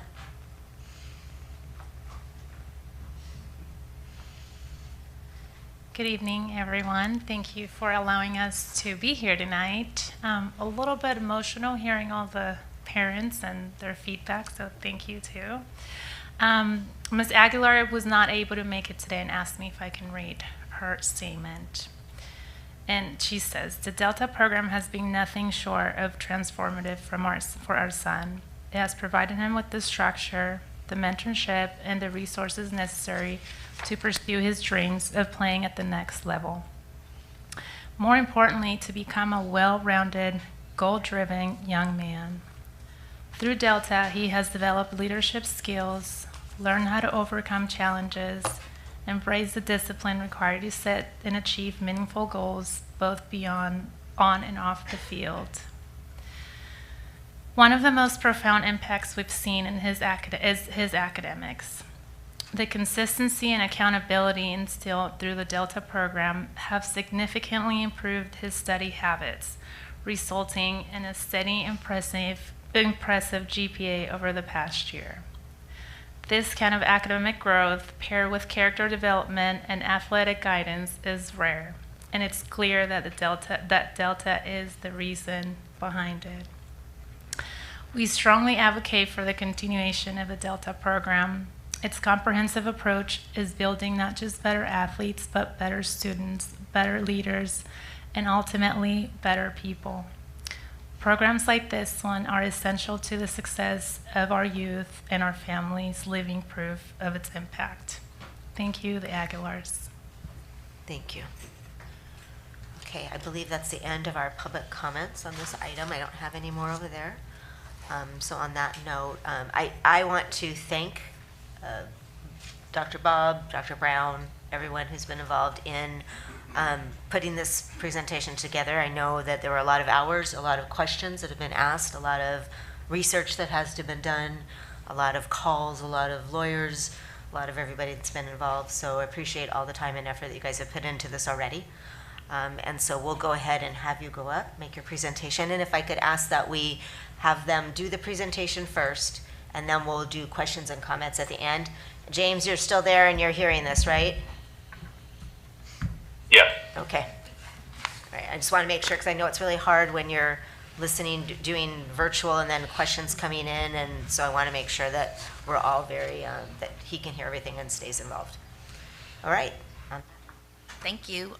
Good evening, Board of Trustees, Dr. Pletka, Cabinet, family, community members. Thank you for being here this evening. My name is Dr. Adana Brown. I'm the Assistant Superintendent of Educational Services for Fullerton School District, and we are here to present to you tonight on the status of the Performance Academy as we wrap up year one of the 24-25 school year. Okay, so, So the agenda tonight will focus on a few things. It will focus on our historical board philosophy about how we allow entities to access our facilities. We'll talk a little bit about the Civic Center permit process and legislature, what it looks like for the use of facilities during school hours and outside of school hours, how the Performance Academy came to be, the mission and benefits of the Performance Academy, what the model looks like for this year and for next, the Performance Academy data for this year and demographics, who our partners are, and then some of the testimonials of our parents, students, and staff. And then we'll take questions and answers at the end. Oops. Dr. Pletka. Yeah, so I think the first piece, just to mention, the first piece is, over the years, one of the things that I've been, I guess, proud to be part of is this notion that our boards continue to look at ways to meet the needs of kids and recognize that kids have the ability to connect with different adults, often based on their own interests, passion. So as an example, I had an amazing Spanish teacher. He was my soccer coach, and he was my water polo coach, and he was the Olympic coach for the United States. And I was just fortunate enough that on his pathway, he coached at my high school. Probably one of the most impactful people on me. In addition, I belong to a Christian service group, and probably one of the second other person in high school that had a huge impact. I ended up going to the seminary in large part because of that person. So one of the reasons why I feel like our board over the years have had different ways to connect is knowing that not one program, not one service is able to connect with all kids. And so we heard it tonight. Super proud of our leadership, of our junior high kids, and that's a way for them to connect with their teachers. The arts, we talked about the clay. Some kids, that's their jam, and they get into it, and band. So just to say, I know this board has that philosophy and has historically been open to saying, knowing that kids have different connection points. And so in some ways, the idea of kids being able to pursue a passion in the area of athletics is consistent with kind of that thinking. And then the kind of this second piece, and this is unique to Fullerton. And so one of the nice things about being in 7 different districts, even though I had been here for 13 years, is this idea is you get to see what other districts do. There has been this consistent philosophy that we want community partners. We're active in it. And in some ways, I mean, I remember my first 3 days here, I had 3 different organizations reach out to me, and the first one was Jim Miller. And he's like, hi, I want to meet you. He says, I am so happy to be part of Fullerton. And he said, I want to donate $30,000. I'm like, wow, that's pretty cool. And then the next, literally like this same week, Larry Hauser from Fullerton Cares said, I want to donate $20,000 towards our autistic program. And then I didn't even know about the Phelps. And the Phelps were like, well, we every year give about $100,000. I say that not because of the money. I say that because I believe that we have and connected with partners from our community, and it's based on this historical belief that we want partners involved. Schools often say, districts often say, oh, we want partners, we want community people to be involved, but it's this like hands off. And since I've been here, there's this philosophy, people do use our facilities, that's unique. And we make it easy for them. And so there's the next slide. I'll wait. Sorry, Adana. She was like, Bob, you're getting ahead. We practiced this earlier. So there's, and the Civic Center Act is how we did this. We had other options, but the way we did it was to say that in the case of Delta in particular, that they were going to be able to access our facilities through the Civic Center Act, which basically, there's 2 pieces. One is there is actually an obligation for districts outside the school day to give access to our fields, and for basically a direct cost. And if you've ever been on a Saturday, which I know you all have, or a Sunday, and drove by any of our schools with a field, they're being used.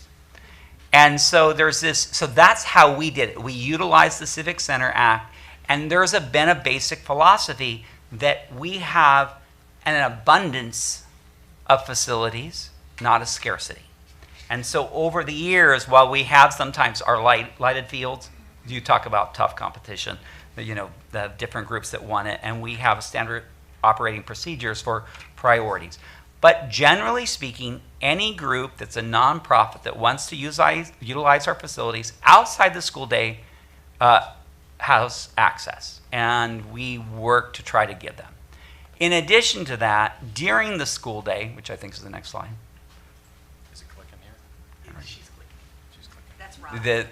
Okay, and then during the school days, I think that's an upcoming slide. I'll give you some more examples of that. Okay. Okay, so talk a little bit about the Civic Center Act. As Dr. Bob talked about, our schools, they're here for our kids, but the schools are here also for the community. And the Civic Center Act makes our schools available to the community, to different groups. Some are nonprofit, some are for-profit. I would say that 95% of the people that use our schools, they're using it to support our kids. Whether that's sports, Boy Scouts, PTA, these are even some of the, we have a lot of local churches that will use it temporarily. It supports our families. So if you want to go to the next slide. So we do charge fees, and typically it's just to cover the cost. We're not there to make money on this.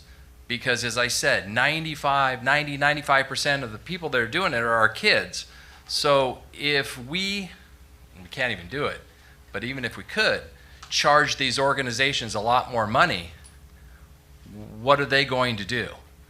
It's like a tariff. They're going to pass it on to the kids, and now the kids have to pay, right?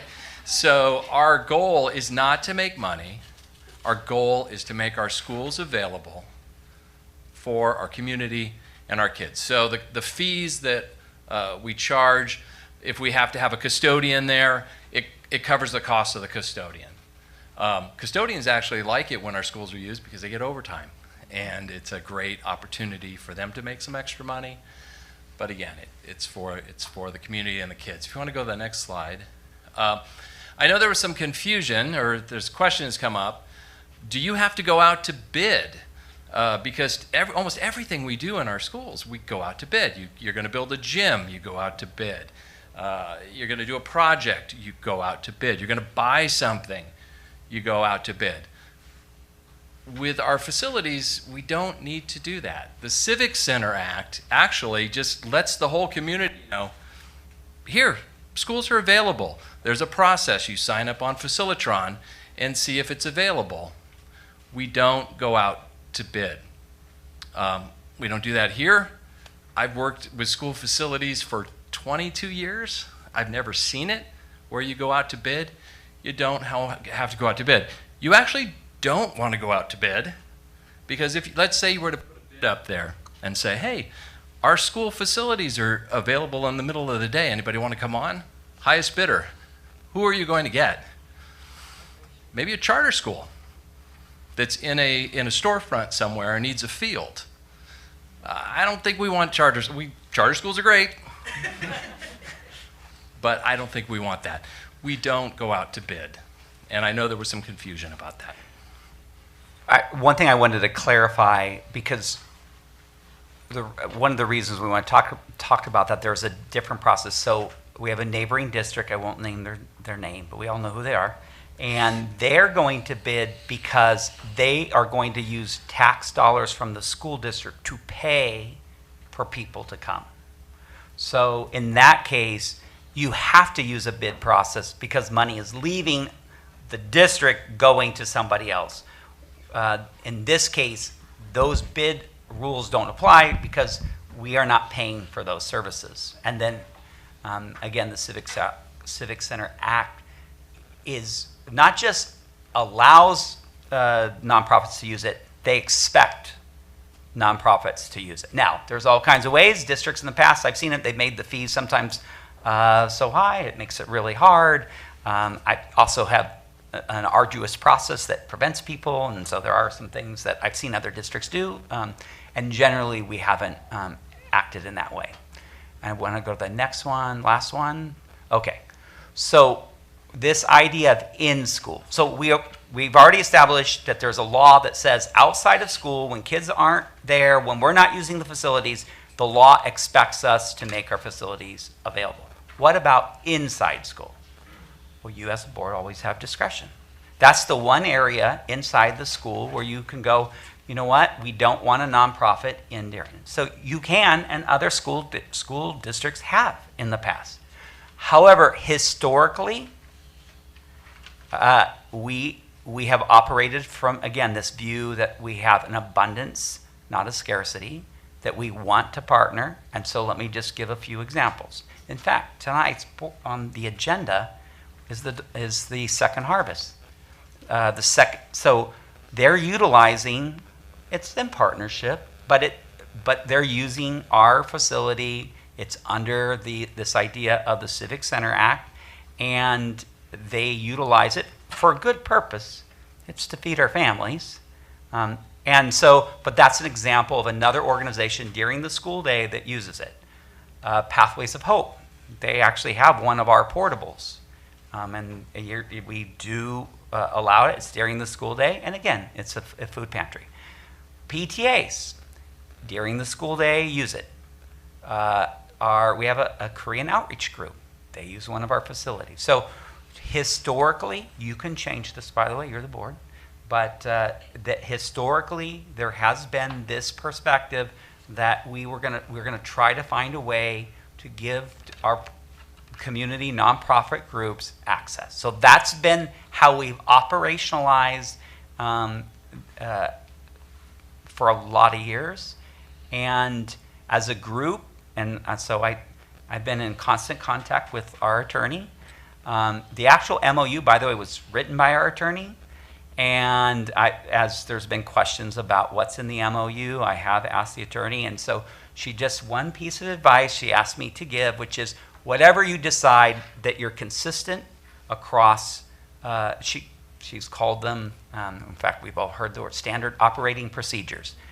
Under the Civic Center Act, we just need to be consistent and that we apply for it. We can have higher standards during the school day.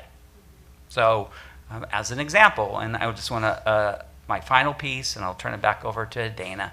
The Delta has actually adhered to a higher standard that we typically have asked for other partners. They've done it willingly. I appreciate JD, Viviana, in that as we've talked and asked for that higher standard, that they've given it, because we want our kids to be safe. And in fact, as we look at future partners that may utilize, again, a whole variety of our facilities during the school day, just as an example, we're very proud of our ballet folklorical program that the PTA runs at Maple, and they work directly with our kids. So we're trying to juggle. We want to give access to community partners. We want it to be safe. And I will end with, you can have higher standards for in-school partners than you can for the partners, our nonprofits, on a Saturday, on a Sunday at 6 o'clock in the evening. So enough of that. Dana's going to bring it home. Thank you. So the genesis of the Performance Academy, there was a desire by the board last fall of 2023 to be able to provide parents with the opportunity and choice to meet a need. A couple board members asked the district administration to look into what that could look like for Fullerton School District, provide them with some examples. Who's already doing it? Why is it a need? And so we reached out to different sports groups. We toured schools and facilities. We put an announcement out through our website, our social media, to be able to collaborate with us on the Performance Academy. Many who thought it was a great idea, but they were unsure about what that would look like for them and their academy. Delta was the one group that actually requested facility use through the Civic Center Act and established an MOU in terms of being able to use parks. We do have other groups that I will talk about tonight that offer training, athletic training to our students, and they are also phenomenal partners, and our families have said amazing things about them as well. So what are the advantages to our Sports Performance Academy? Well, it's a free public education rather than an expensive private school. Many of our students who we see that leave our districts, our surrounding districts, are leaving to go online and do their training. They're leaving to go out of district or very far and do their training. This provides them an amazing opportunity to do in school at our FSD schools, our top tier. They have a choice, as I mentioned before, of being at school in person with their peers rather than online learning. The drop-off and pickup that we provide to working parents is no longer a barrier, right? We provide transportation within our district. We utilize our buses, which also is a benefit to our bus drivers, providing them with extra hours and an ability to be able to pick up and drop off our students. The on-site access for working parents who would not otherwise be able to transport their children to training is the biggest hurdle that we have been able to overcome for our families. So what is our mission, vision, and motto? When we set out on this journey last year, it was basically it was the journey of the vision of the board, the mission of the board, which was to provide a high-quality education for all students. We've done that. To be able to recognize that every student has unique needs. They all have unique gifts. And we want to be able to nurture those gifts in everything we do. And then we have great schools. right? And so great schools create successful students. So what are the benefits? As I mentioned before, we offer sports in almost every single area that our students can think of, whether they're in the Performance Academy or they participate in ISPE. We nurture those abilities. We have kids who are gymnasts, equestrians, football, basketball, hockey, soccer, whatever it is that they want to do, we help them live out their dreams. Students train 10 to 12 months a year to be able to improve their mobility, their speed, their strength, their agility, and mental preparation for competition. As you heard tonight from these parents, it's not just about sports. It's about creating a top-tier, whole child athlete that is well prepared for the next level. Additionally, student athletes, they learn about nutrition, what their bodies need to be able to keep going. They learn about portfolio development. They learn about beyond the athletic field, sports professions, sports psychologists. They attend universities for field trip opportunities. And they get to train 2 to 2.5 hours during a day. Now, for us, that sounds like, oh my God, like that does not sound like a benefit, right?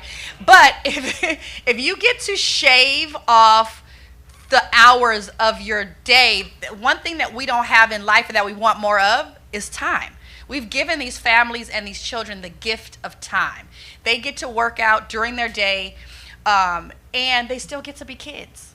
And that's the beauty of it. They still get to have dinner with their families. They still get to do the things that they would normally do as a high-level athlete.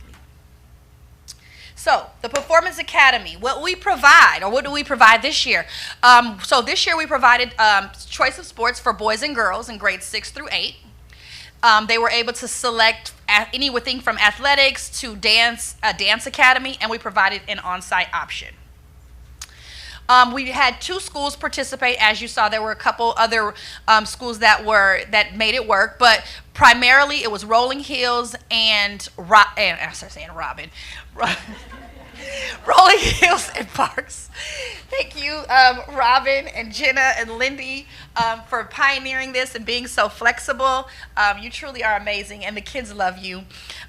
So as you can see, at Rolling Hills, it is a TK through 6th grade school. It has a multi-age program. It has homeschool, virtual learning. There's a lot going on. But these teachers really took the time to embrace this program, and I can't thank you enough how much we appreciate all that you've done to make this program work. And the feedback that we've gotten is that the teachers love these kids immensely. Parks is a 7th and 8th grade junior high program, and it really focuses on the whole child with the breadth of electives that they offer for our students. Our students actually get to take an elective in addition to the 2 classes that they take off campus. So that is amazing. There's flexibility in the schedule, as we mentioned, and the staff there is truly top-notch.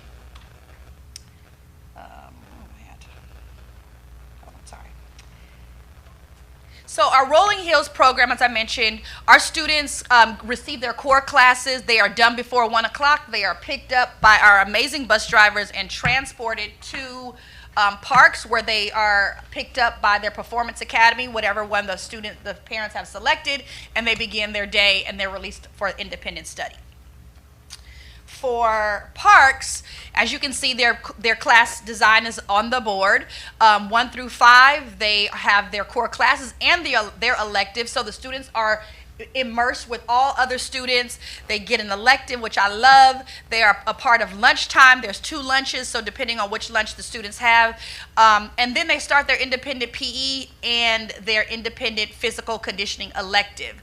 And I do want to give a special shout out. We have one of our Parks teachers here tonight. She is featured today in our video. But I do want to say thank you to the teachers that have really embraced this program at Parks, from Daisy Cho to Rebecca Kim, Alex Rios, Ms. Sorensen. These teachers not only really made an effort to build relationships with these kids invited them to their games, and they came. That was a big deal. They didn't have to do that, but they took time out of their busy schedule. So I cannot say thank you enough, Robin and Jenna, to your staff, and just tell them from the bottom of my heart that we appreciate them. Performance Academy data. So where are we? So in the fall of 2024, we opened with 46 students, 5 6th graders who were at Rolling Hills, 22 7th graders, and 19 8th graders, 42 of which were males, 4 were females. And this fall, the Performance Academy will open with 64 students. We expect that to grow because parents often make late decisions, but this is where we are right now, with 64 students that will be starting in the fall from 46. So we've gone up a lot, and 27 students will be continuing over. Currently, we don't have any 6th grade students signed up, but once again, we expect that to change as well. Okay, so of the 46 students, 22 students were Fullerton School District resident students. They belong to Fullerton School District. So whether they were on an intra-district permit, left their home school, they still belong to Fullerton School District. 24 students came from out of the district on an inter-district permit. This equated to a potential revenue of $300,000 for our district, with students who we gained enrollment for, which is a big deal. And it's important to note also, as a result of the inter-district permit students that came into the Performance Academy, we were able to accept another 10 out-of-district students that just wanted to come to Parks. And this helped create a new teacher position for a total of 34 out-of-district students. So that's really good for us. It increased enrollment. Parks was able to purchase a new teacher who they're also keeping next year, and the students really love her. And she's also going to have a big part in our new CTE program that's starting at Parks next year. So we're super excited about that. All right, Performance Academy data. So for this year, as you can see, this is the ethnicity and race of the Performance Academy for this current school year. That's it. Enough said. All right. So who do our students train with? So we have 4 performance academies that we currently work with: Delta, Red Lion Athletics, Pro Academy, and ZT Baseball. We also worked with, we'll be working with the K-Pop Center, which is BB Cat, in the fall, because after our big battle of the bands, we know some students will definitely want to sign up for our K-Pop Academy. Okay, so now this time we have some testimonials from some of our partners as well as students and staff. So first one. I think at Delta Prep Academy, in the partnership with Parks Junior High, has allowed students to get a real live look of what a high school kind of academic and athletic program will look like, right? As much as online school helps, you know, for us having our kids on campus and in class, it just gives the kids a little bit of normalcy before they get to high school. The benefit of having Parks here is we have a great faculty, we have great teachers, and the kids are able to mingle with regular students, because when you go to high school, that's what you're going to see. You're not going to go to a high school with just athletes. You know, you have to be in classrooms with people that have other interests, and I think it's really helping our kids prepare for the high school time. Coaches are awesome. At Delta, I've seen Luke's strength increase, which is in wrestling very important. And it also took the strength training aspect out of Luke's, the end part of Luke's day. So it's freed up time for Luke because he's able to get the strength and conditioning done and then go to wrestling practice, and now we're done for the day. It's been such a positive experience. My son Russell has been surrounded by teachers and coaches who have really supported his goals. So it's like we're all a team working together. So it's been a really positive experience. I think it's been really helpful to have his athletic training built into his school day, because when he comes home, now it's like he has time to get homework done, eat dinner as a family, and then if he has his team practices, we have time to go to that without having to worry and stress, I'm going to come back to get homework done and things like that. So it's been a really good balance. I would just say for kids, I mean, it's becoming so competitive now in high school sports. It's a great option to integrate school and having like I mean, they do, you know, they train in every specialty: tennis, soccer, football, basketball, baseball. So it just kind of gives your athlete that edge, and it's nice that it's here.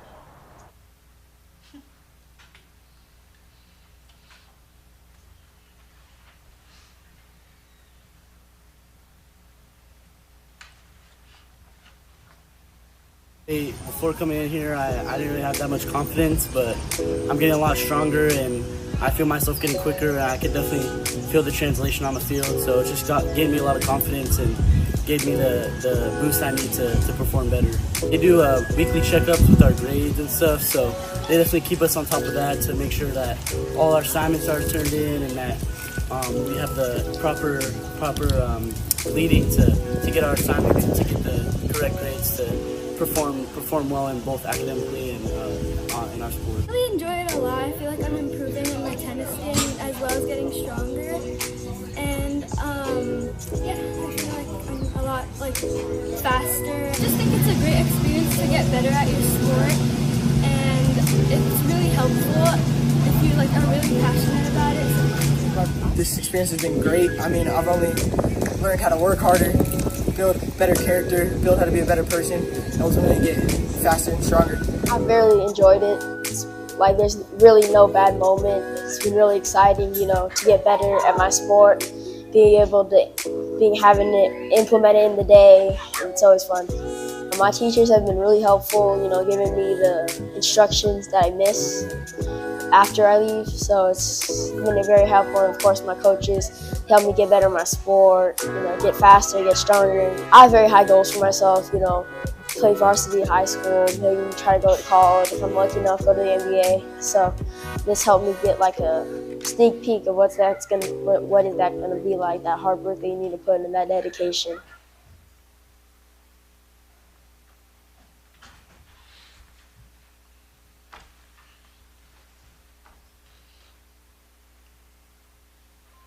I think it's a great opportunity because for someone like me who's played basketball professionally and was always had a very, very great passion for basketball as a middle school student and as a high school student, I wish there was a program like this for me when I was in middle school. Our program is called Pro Academy because I like to teach our students what it means to be a pro, which is showing up on time, making sure you have the right energy when you're working, even on days you don't feel at your best 100%, you still got to show up. As you build your character through the sport, it gives you a good chance to use all those things outside of basketball as well that can help you in your daily life. I love to, play the sport of basketball and just learn new skills so I can, prepare for the game.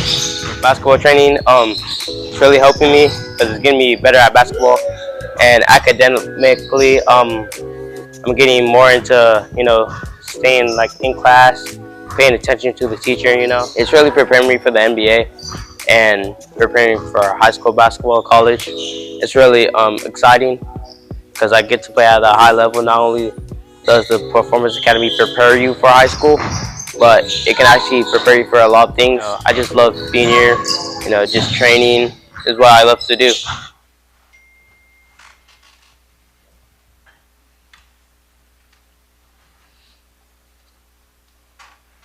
Here at Redline, we just do a whole athlete approach with speed, strength, and agility training. Just kind of training with the whole athlete, trying to be a strong and healthy human being, not now, but for later in their life as well. So it's been such a groundbreaking experience. It's been very cool to be able to work with these athletes from such a young age, to be able to really get this foundation that's going to help them kind of for the rest of their athletic lives and really set the stage for the rest of their lives in general for health. I think the three biggest benefits to me is that a coach really gets hands-on time for 39 weeks out of a year. So really being able to work with an athlete one-on-one, see what it is that they're good at and what they need to work on is a huge benefit.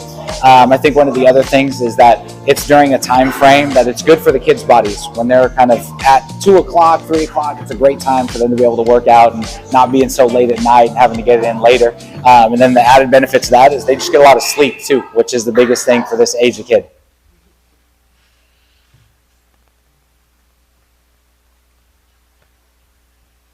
Ever since I was really a little kid, my true passion was just really play baseball. So I've been playing for almost 8 years now. It's a really good program. I highly recommend it for everyone that does it. And it's making sure that getting it done in the classroom and also maintaining your elite athletics too. Really a once in a lifetime opportunity. CT has provided good training to really prepare Joshua for high school as well as beyond high school. It's something that we had not considered before. The program here at the school has really allowed us to kind of look outside of what's available for Joshua and his future endeavors and his goals, and so they've really fit in with that, and yeah, it's been exceptional.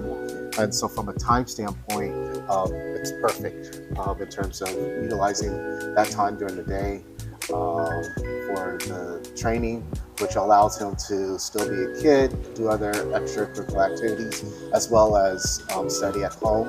And then of course, just the fact that we were able to do this within the school really made for the fact that we didn't have to sacrifice the education aspect of it. So we still get, Parks, kind of gold standard education, as well as now we can match the training. So it's been really a match made in heaven.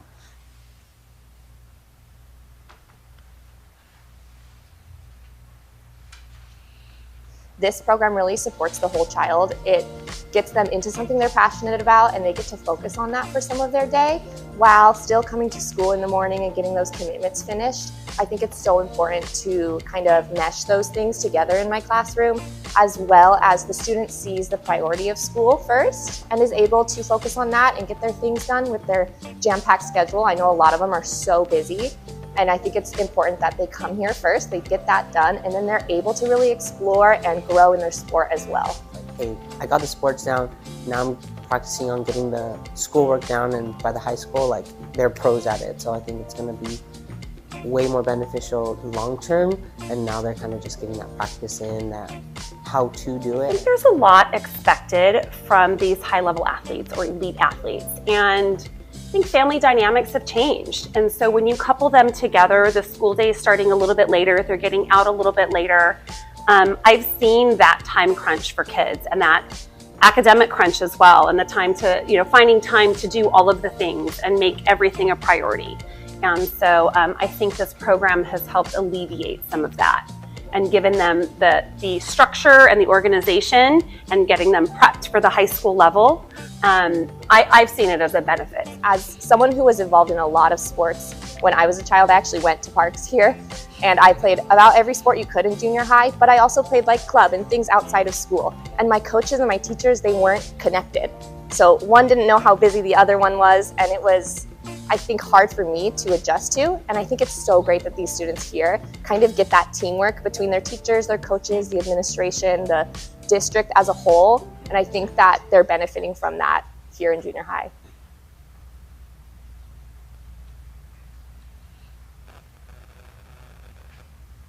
Thank you, FSD. So I just want to say thank you, Ms. Colhane, for being here, telling your story. And I would not be able to sleep tonight if I did not thank probably one of the most important people in my FSD life, which is Danielle Guerrero.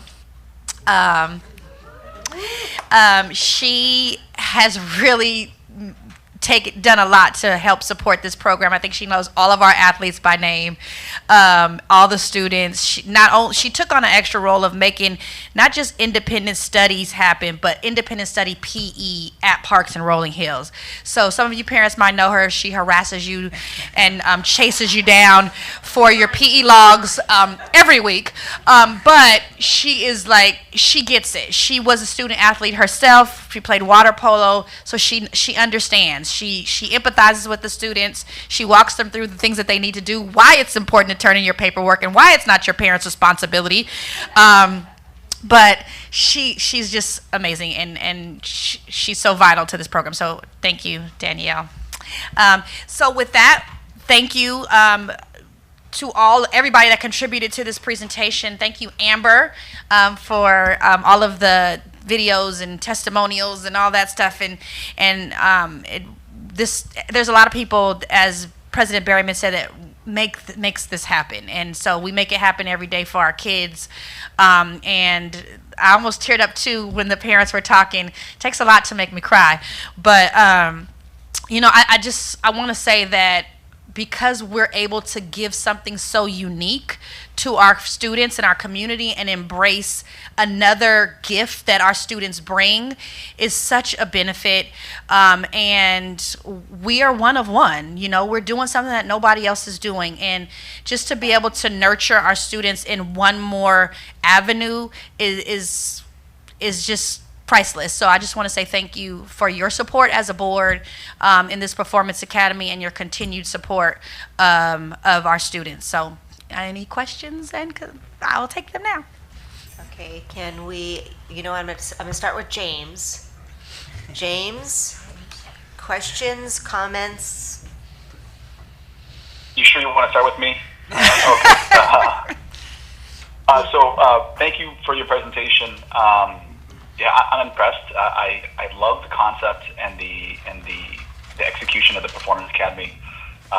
And so I want to be careful with how I phrase my thoughts here. So the Performance Academy being the structure that allows parents to take kids with athletic gifts and help them to take their gifts to the next level, right? So as you mentioned in your slide, combining the PE period and the elective period to pursue something extra.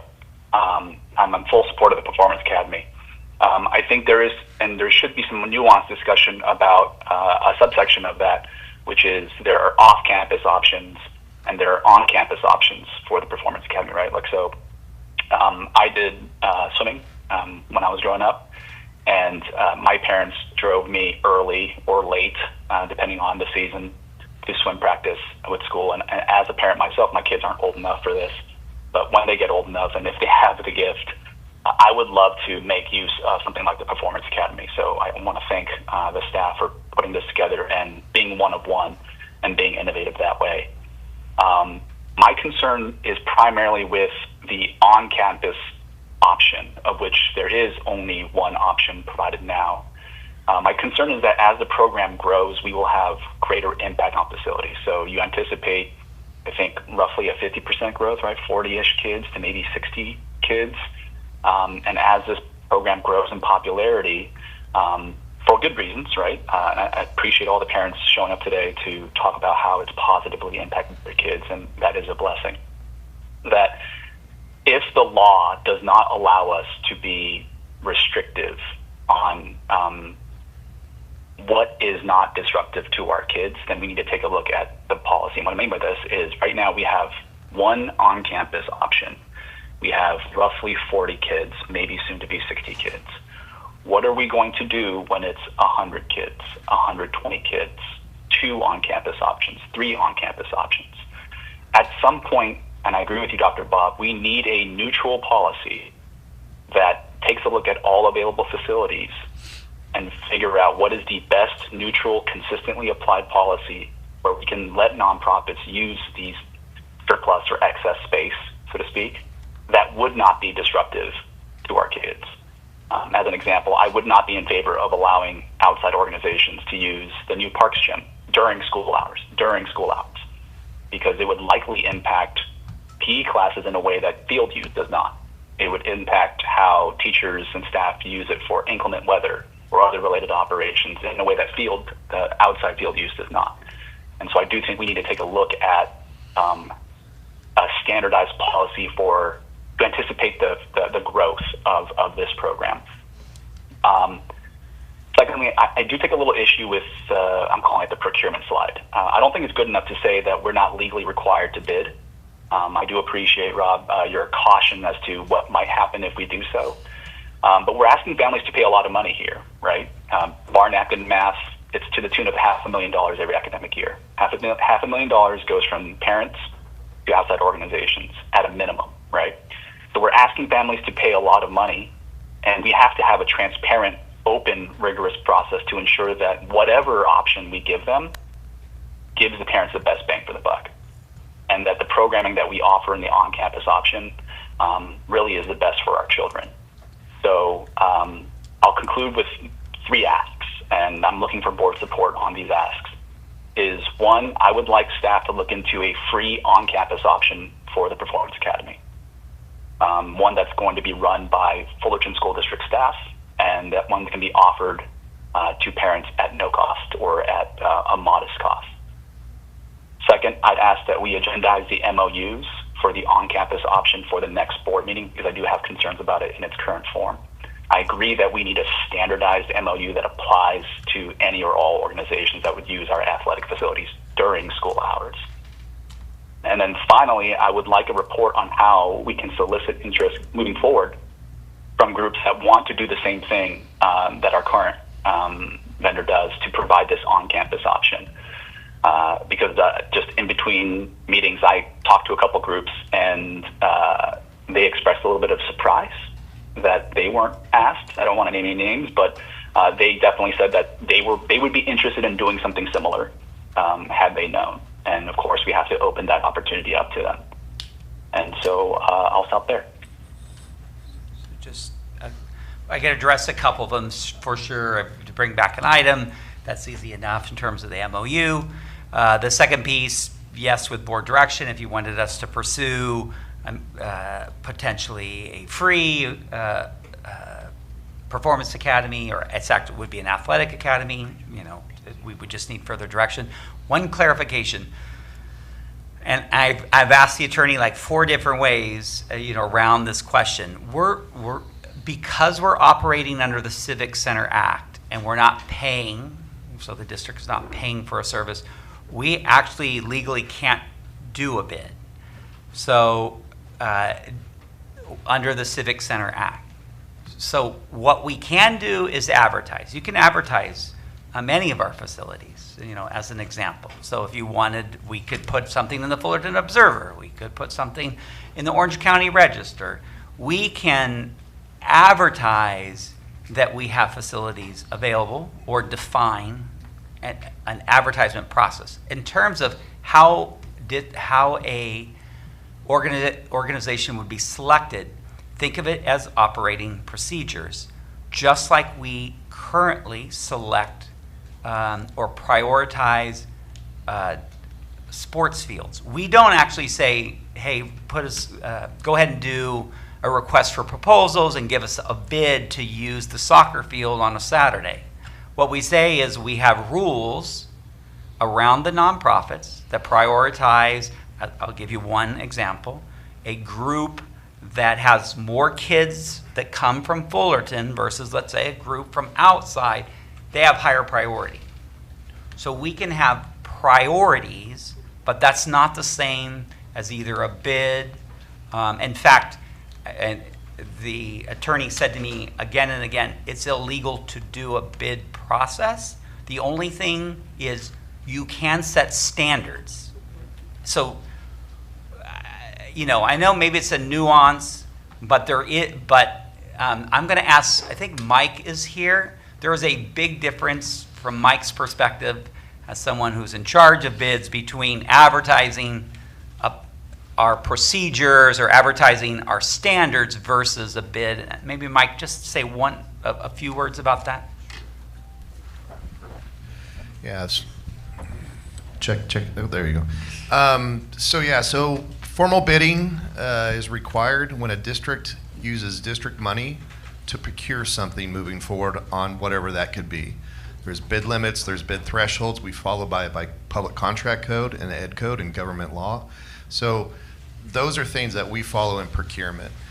If it's not a district money that's moving forward on payment, there's no bidding process to go out for that.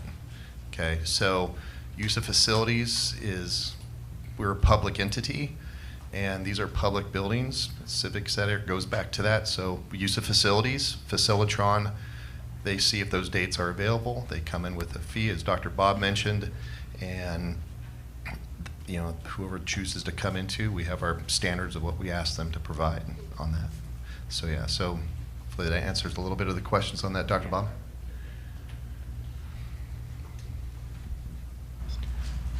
Could I follow up on that? I guess the question that I had was,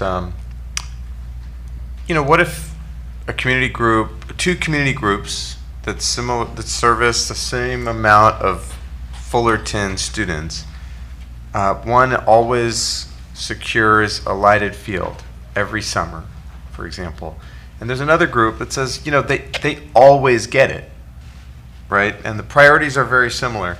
it may not be a bidding process. Does it then a lottery process? What about multiple groups that all want the same fields? I mean, I think that, can you just clarify? Yeah. So if Rob, can you use kind of our, Youth we sports. face this very situation with youth sports, so we could talk more about. Is this on? It doesn't sound like it's on. Not on. We working? We working? Here. How about this one? Okay. So as I said, most of our fields that we rent out are to youth sports. We work with the city. There are, I'll just name some groups in no order. There's the Rangers, there's Little League, there's softball, there's Golden Hill, different ones. And so what we do twice a year is we work with the city to allocate those fields. Some of those teams have on-season and off-season. We work with the city. We don't actually need to do that, but we want to work in harmony with them because we don't want teams pitting the district against the city. But we work with them, and we allocate the fields accordingly. And so when there are ties, we try to work it out and we try to figure it out. But historically, the teams, West Fullerton, Little League, they're on one part of town, East is on another part of town, Rangers is on every part of town, and different ones. But there's what's called partner groups. As you remember from the commission, there are groups they're called partners. They are mostly made up of teams that are Fullerton based. They get first priority. Then there are those teams that are not partner groups, but I think they're group 2, but they are Fullerton residents. They then get the next priority. There's actually a total of 5 groups. So we just go down the line. Does it happen sometimes where there's a tie between 2 groups? Yes, and almost Scott will attest to this, 9 times out of 10, those groups will actually work it out so they can share that field together, and they work it out. I think as a board too, we have an opportunity to craft what we think are fair rules, right? And the criteria that we would set. So we could say, it might be beneficial to say we have a preference for organizations that have used this space because we have an established relationship, that we know who to call when we have an issue. We continue that working relationship. Or we could say we want a round robin every single year. It changes to give everybody equitable opportunity. It's up to us, I believe, to set the criteria and then make sure that we follow through with it consistently. Sorry. Let me add one piece of that is there are 5 fields that we share jointly with the city of Fullerton. And when we took the fields back, we still are bound to follow that criteria that the city has. So if the board decides to go a different way, set up different priorities, could do that for the other 15 fields, but for the 5 fields, we would have to follow the city's process. I think primarily, though, we're discussing what happens to our facilities during school hours, right? And that's where we have some real concerns about, is this the best way to do it? And, Saturday, who uses our field, I don't think we have major challenges with that, but really deciding how do we make the best use of our space and create equal opportunities for both our students and organizations that want to serve them.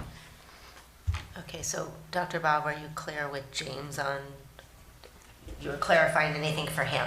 Yeah, I just, again, and I've spent a fair amount of time with our attorney on this, and so she just, again, said, you can advertise, in fact, any way you want. So if, as an example, it's like, hey, we want other groups to be able to know that they have potentially another field or another field use or even a classroom, potentially.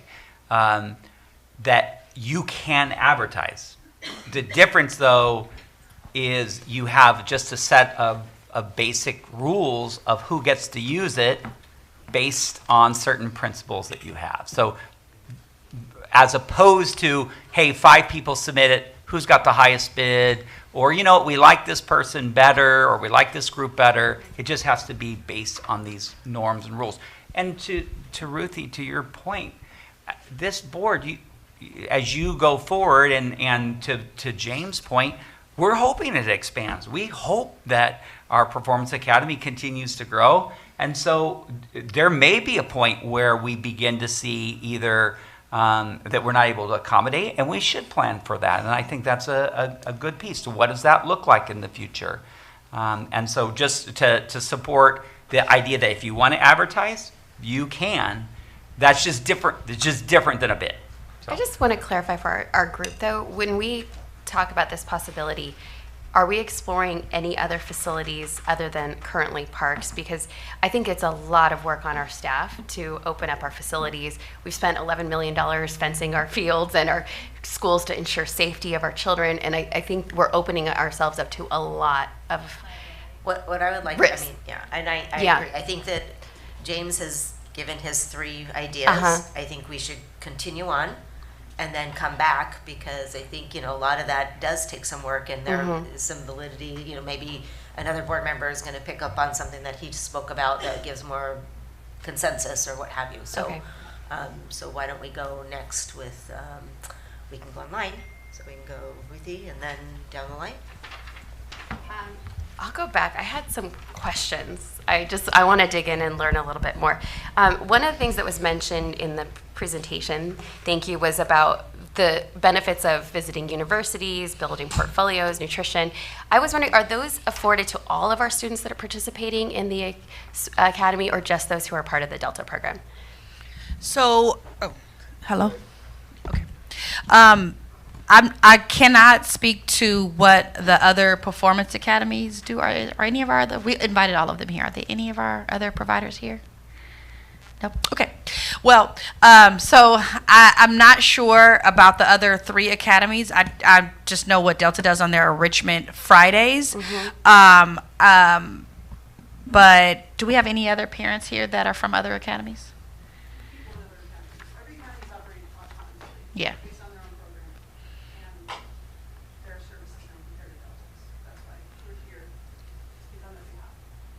Okay, I just think it's important for us, if we're promoting the program, the academy, that we be clear about what's offered for everybody versus what's specific to each program that parents make a choice and pay for, right? Yeah. So, and we could possibly in the future say everybody stays on Fridays and they get this kind of enrichment, or we could continue to let parents choose that. I think it's an option.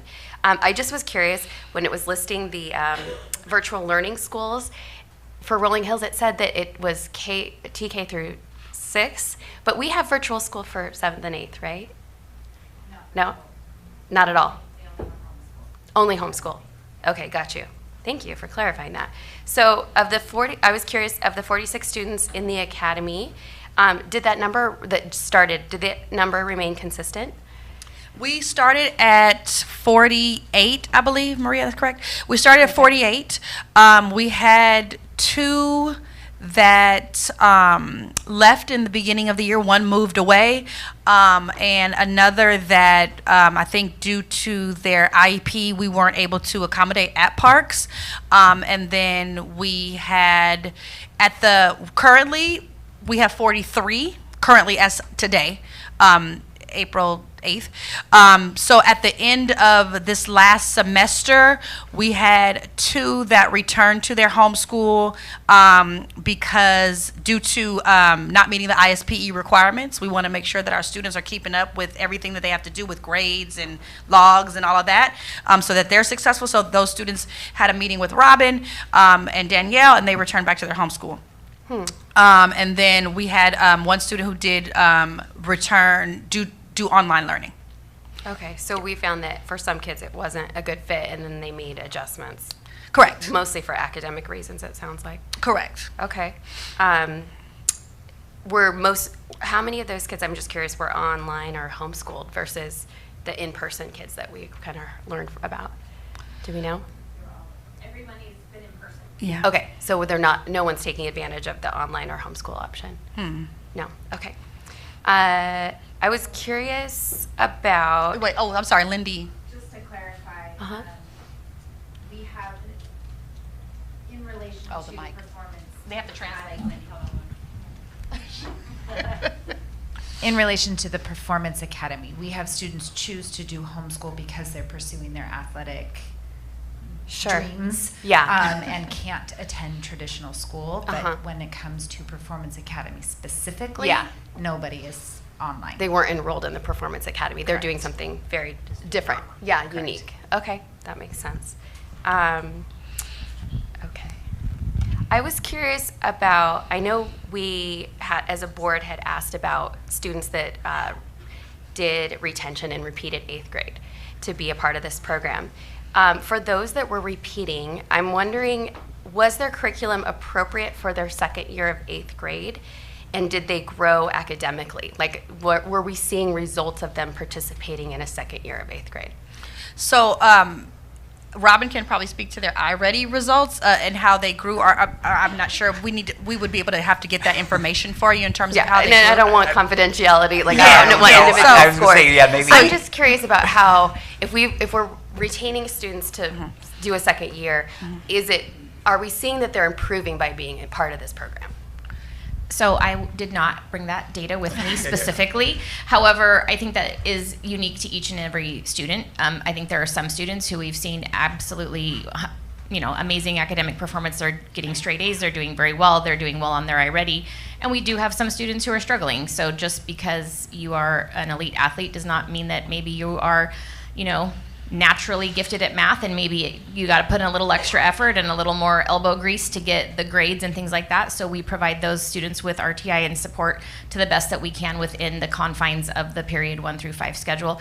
If you want specific iReady data for groups, then I would need to come prepared with that at a later date. Okay. I was curious, it sounded like we were able to hire, because I think there were 24 students that transfer from outside of our district came in, and then we were able to add those additional 10 or so students to make space, or 12, I think. It sounds like there's physical space at Parks to add more students. I mean, I guess I'm curious, like, because this seemed like an opportunity, but maybe we were, does this mean we have more opportunity for inter-district transfers? So for current where I'm at right now, I am using all of my space at its full capacity. As we head into next year, I am going to be, we are not in need of one of our part-time teachers due to decline in enrollment, which I think we're kind of facing across the district. So my incoming 7th grade numbers are lower than we have had in the past. I do have a classroom available that if we get enrollment over the summer, there's potential to add a teacher back, but that is an unknown variable at this time. So at some point we would hit max capacity, but we're not at max capacity yet. Okay, thanks. Do we have any relationships with other groups besides the 4 plus the K-pop for next year that were not mentioned in the presentation, where kids are going? Or is it just parents take care of it and we don't really know what happens after the bell rings for them? So through our Performance Academy program, those are just the ones that we have currently that come to the actual facility and Parks and sign their students out to those actual programs, so that we have to be made aware, so that Danielle can have contracts with those providers to make sure they're providing a quality program for the students. Now, there are one-offs where those students are actually just in independent study PE, and they go train outside of those hours or during those hours, and Danielle would know who all of those different puns are, but it's not an actual group that actually signs out their kids through this program. Does that mean they're also doing an independent study for their second elective? No, not if they're independent, not if they're in just ISPE. Okay, but so they're not considered part of the Performance Academy? No. Okay, got it. I know, and maybe Danielle can jump in here, but I do know, as an example, historically the Fistler, they've had students in golf academies before. I don't know if they have one this year, but I do know they had some in the past. We've had that. The other group that we don't have a lot, but we also have tennis. That's been one historically that we always seem to have 1 or 2 students that are in an elite level at tennis. So. Just a few more questions. I know that we were told that Nicholas fields are now being used. I assume that's during school hours? Yes. And are there any other school fields and spaces that are being used by the Performance Academy during school hours other than parks and Nicholas? No. Okay. And then how many students receive scholarships to participate? I'll let Viviana answer that. I don't have my numbers with me, but is it on? Did I put it on the slide? Or I did not? No, I put it in an email. Viviana, do you want to be able to answer that? Sorry, hold on. You got it. I can pull them up real fast, but I think it's about 8 to 9 kids from Delta that are scholarshiped. Do we know if there's students from other academies are getting scholarships as well? That I'm not aware of. I know based on the data that was provided to me, and I have it now, 8 out of 26 of Delta students are on some form of scholarship. 5 of 26 are on full scholarship, and 3 of 26 are on a partial scholarship. But we don't have data on the other ones. No, I'm not aware. That was part of their MOU, that they would actually provide scholarships to our students who needed it, and we established the criteria based on the UPP count or federal criteria. Okay, last question for now. I think in order for us to think about what's next and how do we shape this and improve it, one of the questions I've been thinking about is how much admin staff time, FSD time is spent, and whether it's valuable to even dedicate more FSD time in order to provide oversight of this program. So I know the first year is the most intense, and you may not be able to give me an answer right now, but I wonder if we think about Danielle's doing kind of the independent study work. I know Robin and Jenna as administrators of the program, and Lindy too, have put in a lot of time making sure the program runs correctly. I saw a woman who was checking kids in and making sure they got on the bus. I'm wondering, are there additional teachers and staff that are involved, how we could possibly calculate that time? Because one of the Civic Center Act criteria says that we can charge for direct cost. Direct cost of a principal, obviously at an hourly rate, is different than a direct cost from someone else on staff, but that is time that we are spending running this program to facilitate the use of our fields, but it's also a value to us. So I'm kind of just wondering, to create more data for us to make decisions, if we could find a way of calculating some of that direct cost. Yeah, I mean, absolutely. It's kind of difficult to, like you said, to quantify the time that has been spent, but I feel like as you mentioned, this is year one, so we're going to spend an exorbitant amount of time in year one, or ground zero, however you want to call it, with any program, whether it's Performance Academy or GATE in its inception, or dual language. There's going to be an exorbitant amount of time because we all want it to be successful. Absolutely. Do I feel like there's going to be the same amount of intensive time spent in year two? Probably not, because there's so many systems that we put in place as the year has gone on that things should kind of just keep steamrolling ahead. Now that we have an established procedure and criteria, Danielle has kind of put some things in place. We're planning for, okay, this is what we needed to fix this year. This is going to take away less of my time this year if we digitize some of these contracts. And so I think there is a way to quantify, some of that about what it means to start a new program just in general. And what does it mean for year two of a program, and what that actually will look like once it's actually just full steam ahead and kind of on autopilot. And it will always have its bumps and bruises. But I think the more we know, the more we continue to refine and fine tune and put the people in place that will, just say, okay, I got this. Mm-hmm. Thanks. I appreciate that, and I definitely understand that there's a lot of startup time and effort. But I guess I'm curious about, as we think about what maintenance might be, would it be worth the investment from FSD to pay for a person to oversee this program? Would that add value to it? Would it create more opportunity for us to ensure both quality as well as maybe access for our students to cover some of that cost? Okay. Rooney?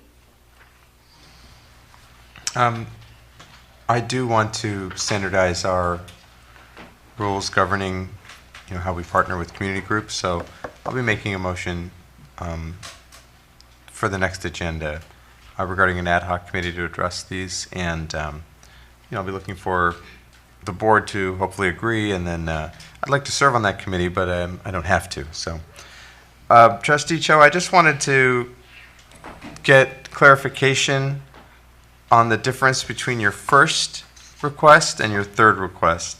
The first one that I wrote down was free on-campus academy. Second was the MOU and standardizing these things, which hopefully would be addressed by the ad hoc committee. I don't know why I'm looking into the ether for you. I'm looking around. And then the third was more on-campus groups. So the distinction and clarification between 1 and 3. Yeah, so first of all, I relish any opportunity that you look up to me, so I appreciate that. So the first ask was to report in what an on-campus option could look like. And then the second one would be to agendize specifically the Delta 2 MOUs for the next board meeting. And the reason I asked for the next board meeting is because it will renew automatically in June. And then the third was, maybe it's related to the first, I don't think it's quite related, but an email is fine, but how we can solicit interest from groups in a way that we ensure that whatever on-campus option we provide to these parents is in fact the best that they can get. I think you could do that after you do the standardization. Okay, thank you. Can I just say one thing? As we're thinking about exploring the on-campus option and making sure that parents get the best, we want to make sure that it's comparable to what we had. And when I say that, I mean there's very few groups that offer multi-sports in one academy, so that our parents aren't trying to parse out who to go with. So we need to be able to say we're going to provide comparable groups who provide at least 5 sports to our children with elite trainers. One thing that these parents are, when we did the research, one thing we found in talking to the programs that were, even if the kids were online or whatnot, was that they had multiple trainers in multiple sports at one site. And that was a big deal. The other thing was that the trainers came with a reputation. Because if there's no reputation for the trainer, most time the parents aren't going to go to that academy.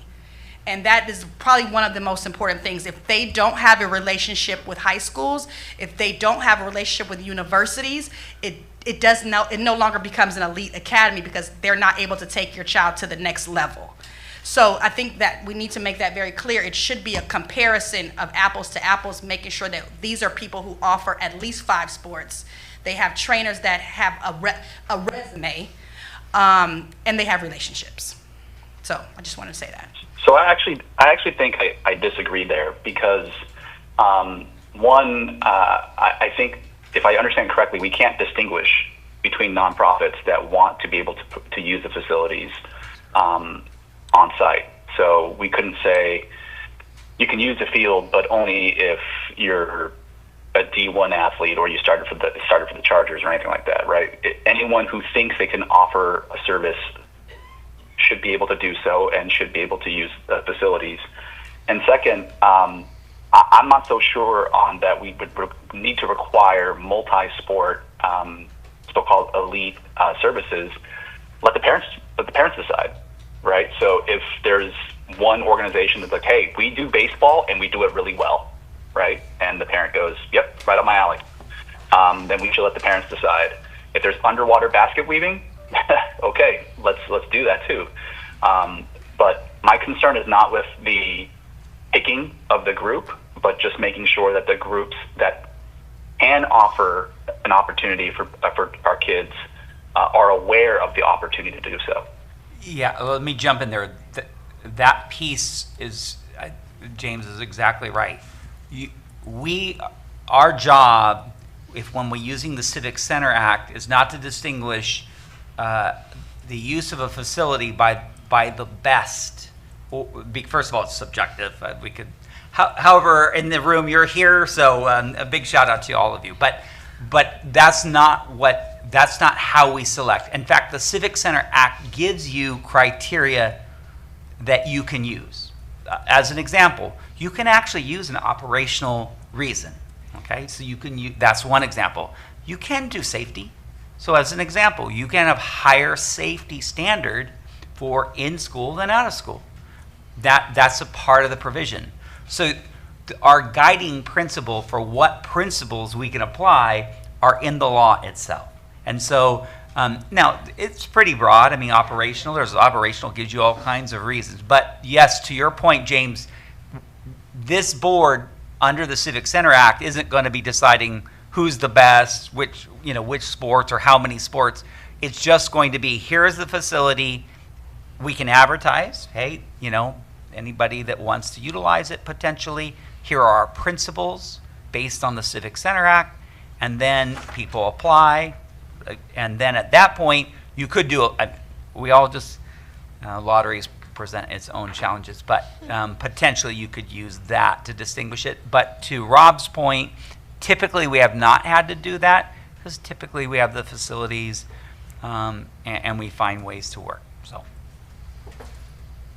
Okay. All right. Vanessa. So my question, only because it wasn't in this presentation, is mostly on cost and money. What is the cost of the program per student today? And is it going to be the same next year? And does it vary per group? Because we have 4 different groups. In addition to, I know you just said 5 out of the 26 right now, out of the 43, this is just on Delta. I would love to be able to see the numbers on how many students are on scholarships and how many qualified, not necessarily qualified, but how many applied. How many applied? What were the qualifying factors to be able to qualify for a full or partial or half a scholarship? I know you gave me three different formats. I only wrote 2. But I would like to know how the students were able to qualify. I know originally it was said it was based on income, but I would like to know those numbers. And how many of the 64 incoming students have applied or will be in scholarships? And do all 4 different groups have the same standards for scholarship? I would like to know those standards as well. So the only group that has agreed, so that is one of the benefits when you go with a partner that does write a contract and agree at a higher level, is that they can voluntarily agree to more, and they did. And so right now, Delta's the only one that has authorized or has agreed to do scholarships for our students based on a criteria. The criteria we use is the same, it's a federal criteria, it's free and reduced. So that's, and if they qualify under free and reduced, they get a full scholarship. As far as the partial, I'm not sure on that piece. Yeah, so Delta would have to speak, is my mic on? Oh, Delta would have to speak to what constitutes partial versus some form of, I know that when they started, they initially said that they would not turn one student away that could not afford it and that needed support. So they do offer sponsorships. As to the other partners or vendors, I can't speak to what people pay because we made that a part of the Delta MOU, what the payment was going to be every month, and that they would offer some sort of sponsorship to our students as by using our field. We did not require that information of the other facilities. Did I answer all your questions? Sorry, I would just like to know, only because I know the original presentation and everything that was originally done was with Delta and not necessarily any of the other partners. So I would like to know those numbers as to how much they charge, what, again, constitutes a scholarship and how much, what constitutes to them a full scholarship, partial scholarship. I would like to know those numbers, please. Okay. Sure, we can get Thank you. I have a few questions.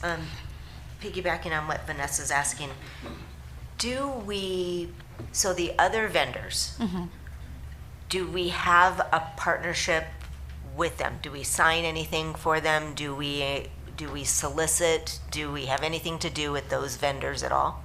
No, I mean, other than us helping promote them, you know, through our social media, and we tag them, they tag us.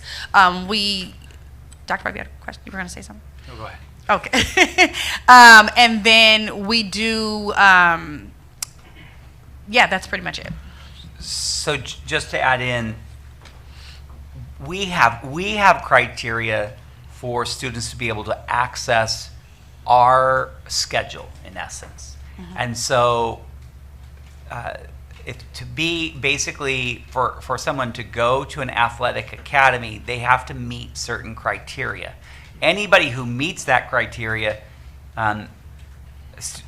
parents can choose to go to that athletic academy. We're not even necessarily saying that this particular academy is better than this academy. When we say that this academy is available, what we're saying is they meet our criteria. So as an example, give one.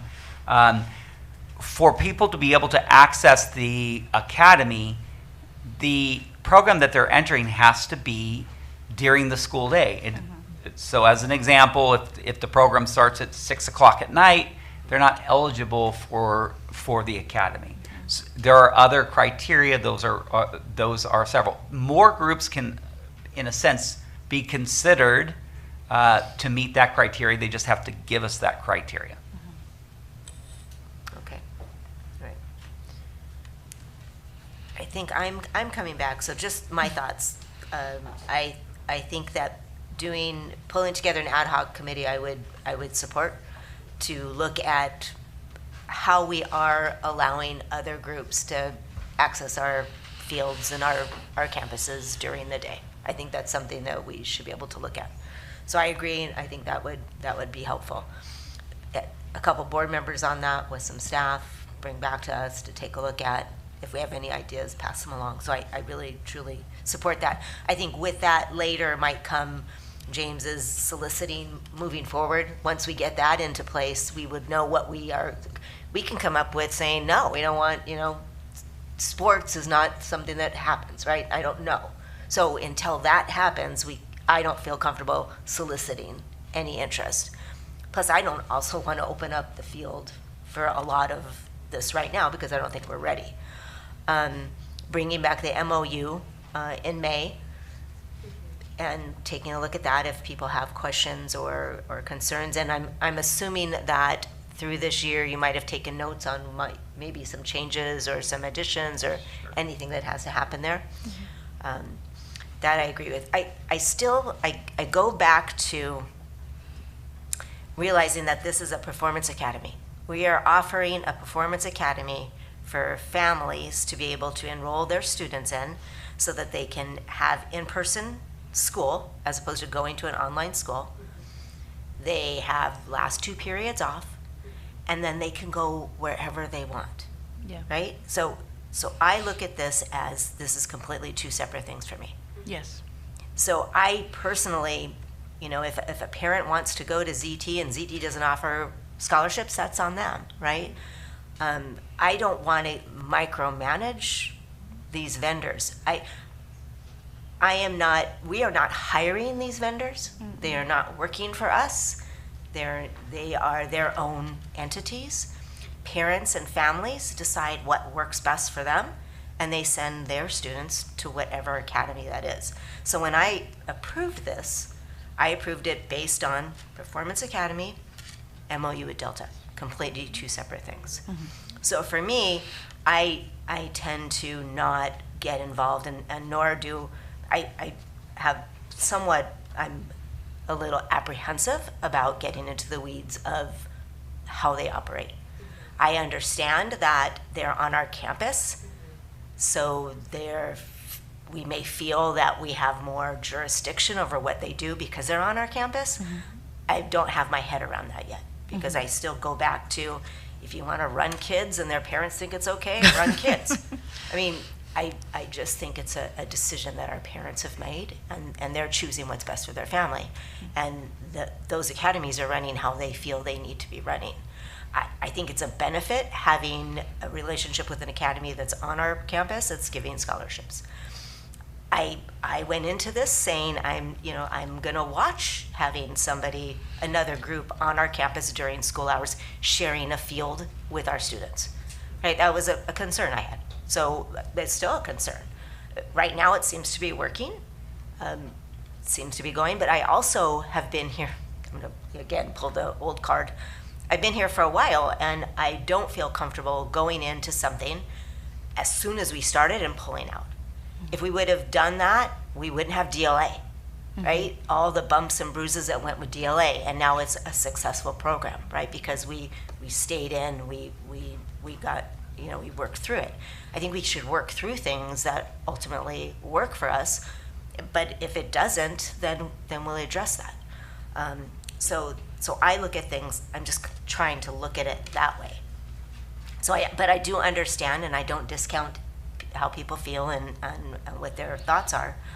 I think that we have increased our safety, right? And so now the group that does come on our campus during the daytime has higher safety standards than anyone that's using our campus at 3 o'clock, right? And so that makes me feel good that we're doing that.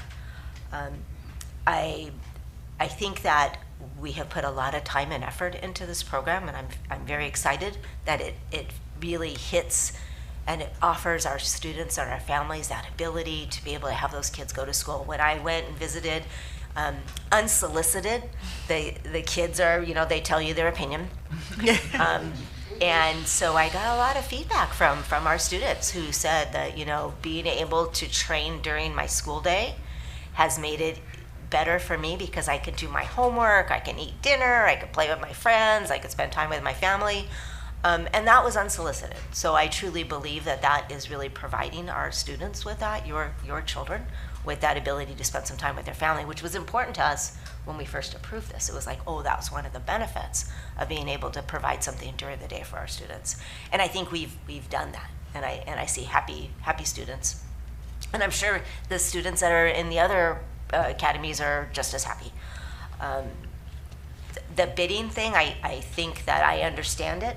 I know that we have to go to bid on Encore because we pay for that program, right? I worry a little, I can see our wanting to offer free sports on campus, but where is that who's gonna pay for that? I look at things like that. So maybe we can look at that, but I'm not sure how that would work. But the standardized policy on who uses our facilities during the school day. And I think that's the big thing here. It's that during the school day, after school, we have policies in place. There's civic center rules. But during the school day has been a little confusing for people because we do offer our campuses available to people to come on, right? They come in, they have meetings, they do things, but this is a little different. And so maybe that's what we look at. This is a little different. And so maybe we have, some kind of guidelines or something that we have to say. And if they get huge, yeah, maybe we there's a park across the street. I don't know, but we'll have to do that because James brought up a very good point. If this continues to grow, then we do start to take a look at, maybe it's too much. And then do you want to open up the doors to more campuses? And, so again, it's something that we really need to take a look at. So those are my comments and suggestions. I have some more to add. Thank you, Beth, for sharing that. I appreciate it. I think, like you said, I think we are not debating pulling the Performance Academy. We're just asking how do we make it better and what does it mean for using our fields, especially during the school day? How do we want to think about that? And I think that we absolutely need to look at revising our policy. It's 1330 that we already have on facility use is BP 1330. It's from 1990. It was a long time ago. And it says that one of the things it says is no privileges of using the buildings or ground shall be granted for a period exceeding 1 year. We have an auto-renewing MOU. So when I think about, I want to give some direction to the next month as we consider a revised MOU for Delta, because I think I see like different trains, right? There's just sort of revising our policy, creating standards and expectations and criteria for if we're going to use our facilities during the middle of the school day, what does that look like? Second is specifically, we've got this MOU with Delta. Are we going to renew it? I think having a automatically renewing MOU is not wise. I think that it breaks our policy from 1990 that I don't know if we read at the time, but it doesn't give us the flexibility and the leverage to ensure that both parties are living up to our expectations. So I would like to remove that clause and not be, we can have a privilege to preference an organization that we already have a relationship with, but I don't think it should be automatically renewing. I think there's an opportunity for us to look at that. But don't we have several MOUs that we don't sign from year to year? So again, just to go back, I've spent a lot of time with our attorney. Mm-hmm. I did send the new policy to her. Mm-hmm. So it meets the policy. I'll maybe parse out a piece. As a board, if you want to potentially year to year bring it back, that's fine. That can be a change in the language. Right now, actually, at any moment, every year, you have the contract gives you the flexibility to stop it, and the contract then goes for another year. So it meets the legal piece, but it may not meet what you want, which is fine. You can change the language. So, okay. I think if we looking at a revision and updates to the MOU, I want to make sure, as James said, that our gym, the new Parks gym, is not assumed into that MOU. And that I think it'd be wise for us in that first year, especially to make sure it's used for the students. And especially when we think about rainy days, PE inside, you can't have 300 kids in there, you know. I just think we need to make sure that at least for the first year, when we're figuring out the use and timing, that it's not part of the expectation that those who are using our fields also have access to our gym. And just specifically on the gyms, we have heavy demand in the district. So poor LV. Yeah. Bill, if you ask Bill, he's been very generous, and he's happy to accommodate other schools and other organizations. If I have 3 gyms, we'll be using the 3 gyms for programs. I mean, just as school programs, yeah. Yeah. We have all kinds of. We have elementary schools that would like to use the stages and all of those sorts of things. So. I was there this week when this performance academy was the performers were supposed to practice their play for the week, and it was a basketball tournament happening at the same time. So it is definitely, we were excited about more gyms. One quick plug, I don't know, Scott here, if you have not seen it, we have frame up all the steel. Yeah. It's, if you haven't been to Nicholas, we're still, I think, on track. Scott, September?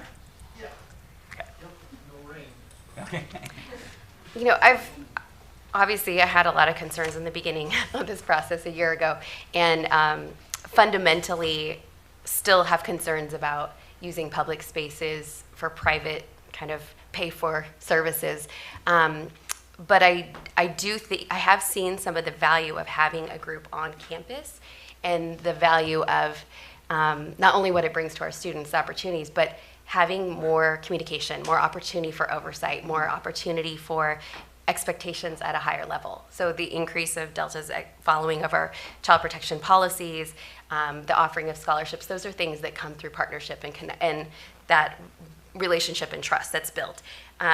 So I have one other suggestion. I think, you know, James asked for for our staff to explore what would it look like for FSD to offer a free public option, right? To have the day end instead of coaches coming on from someplace else, FSD staff facilitating that.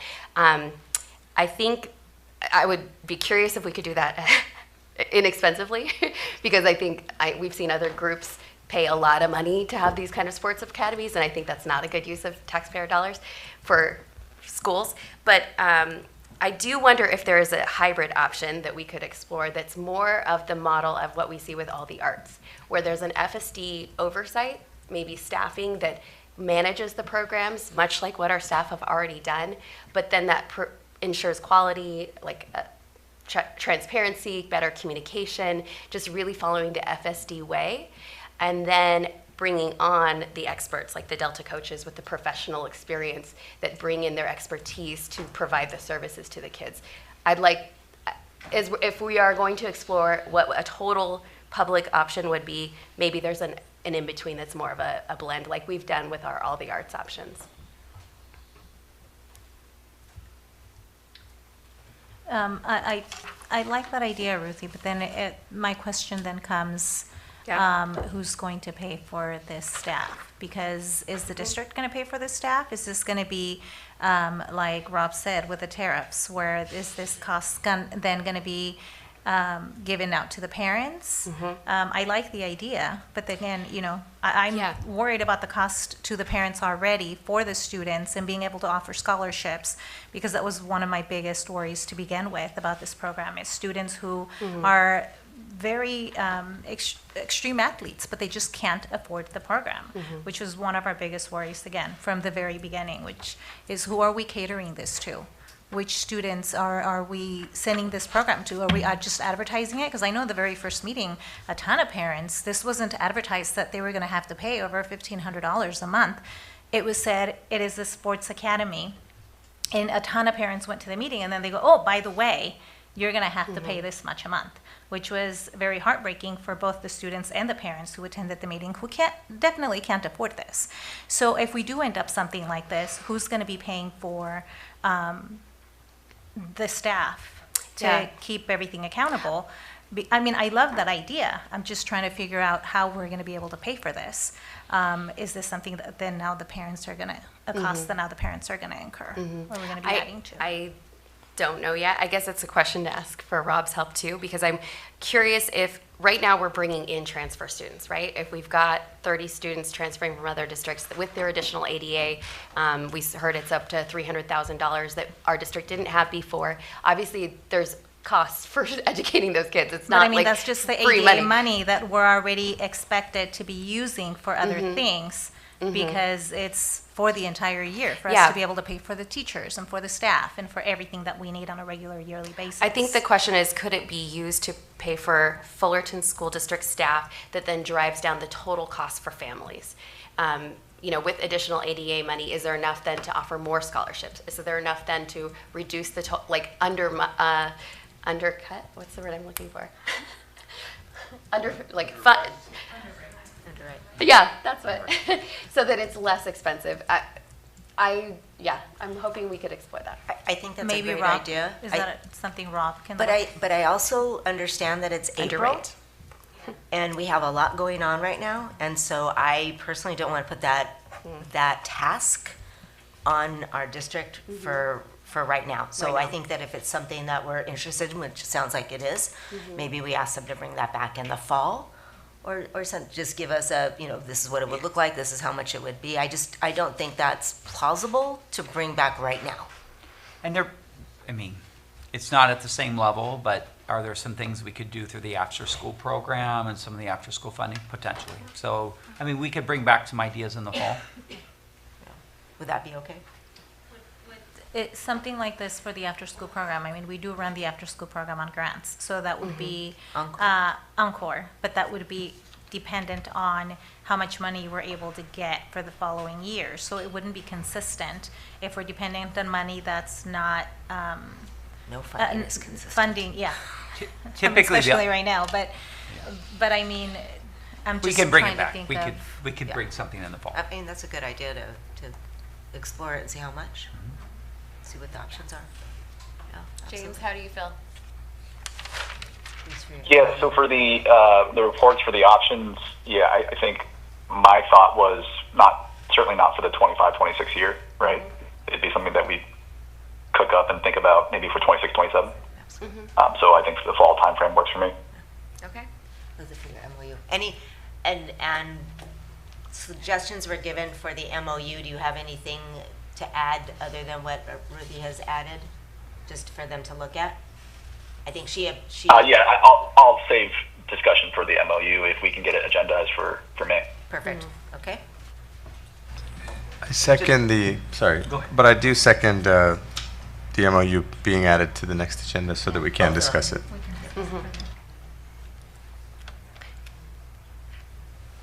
And what do we have to do for a board-appointed ad hoc committee? Is that something we need to I vote on? believe you need to agendize it. I could check, but I'm almost positive you do actually have to follow Brown Act Right. during that ad hoc. We do have to publish it. There are some procedures. I mean, informally, can you meet with an attorney? You can, but in terms of an ad hoc committee, which I think would have some merit in this and some weight, and I think it would help in terms of like being thoughtful about the process. I think the ad hoc committee is definitely a process that could really work in this situation. Again, we can bring the attorney in, and again, the Civic Center does have categories that you can create principles from. You can't just randomly create them, so the attorney can guide us and say, look, under operations, these are the things you can include. Okay, great. So for the May meeting, we will bring back the ad hoc committee, and we'll bring back the 2 MOUs. Yes. Right? Okay. The MOU for, I think James had requested the transportation.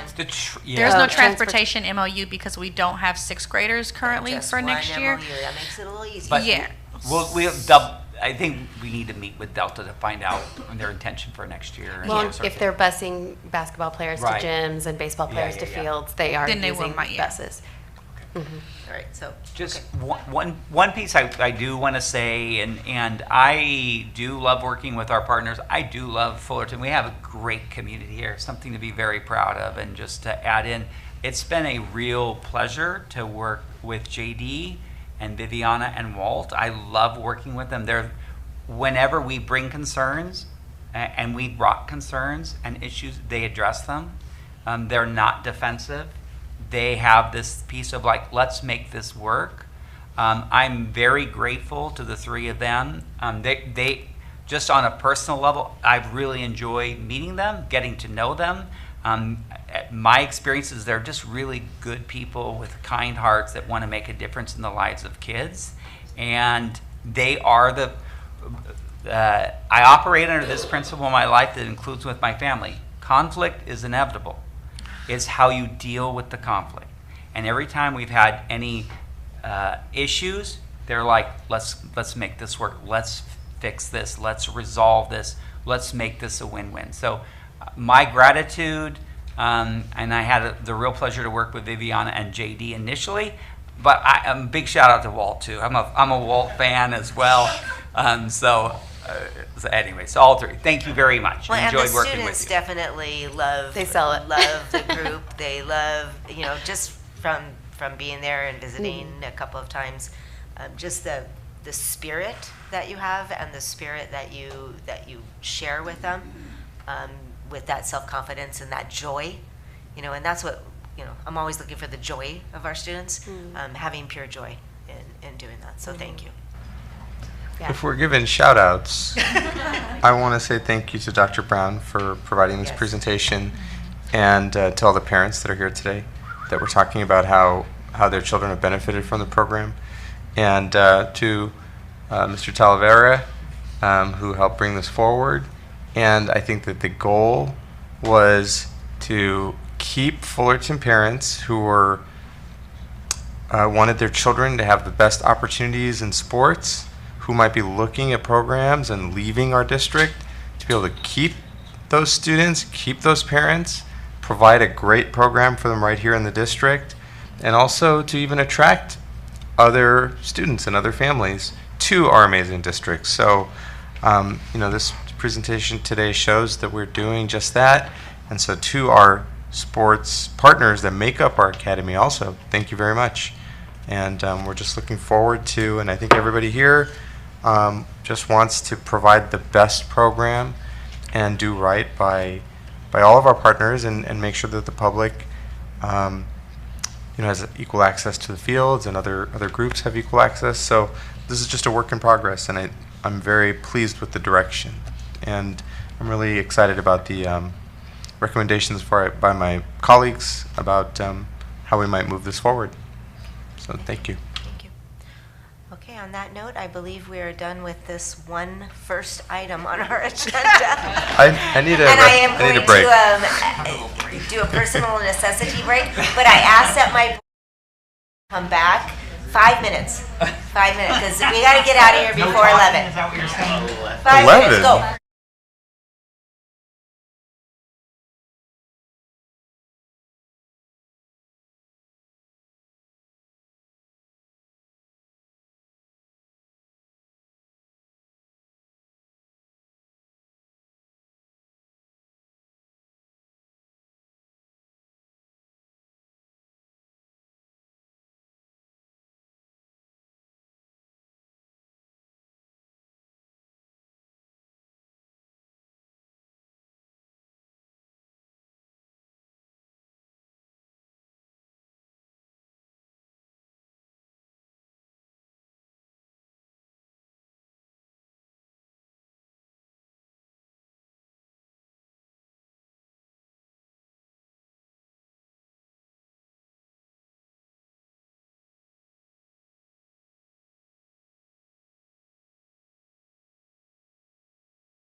So now we are on our consent agenda.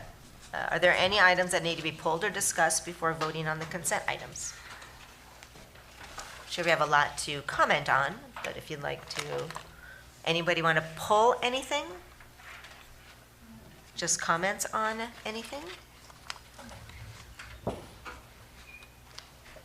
I'll start. I'm going to thank and let everyone know how much we appreciate them. We have Teacher Appreciation Week, School Nurses Week, Classified Employees Week.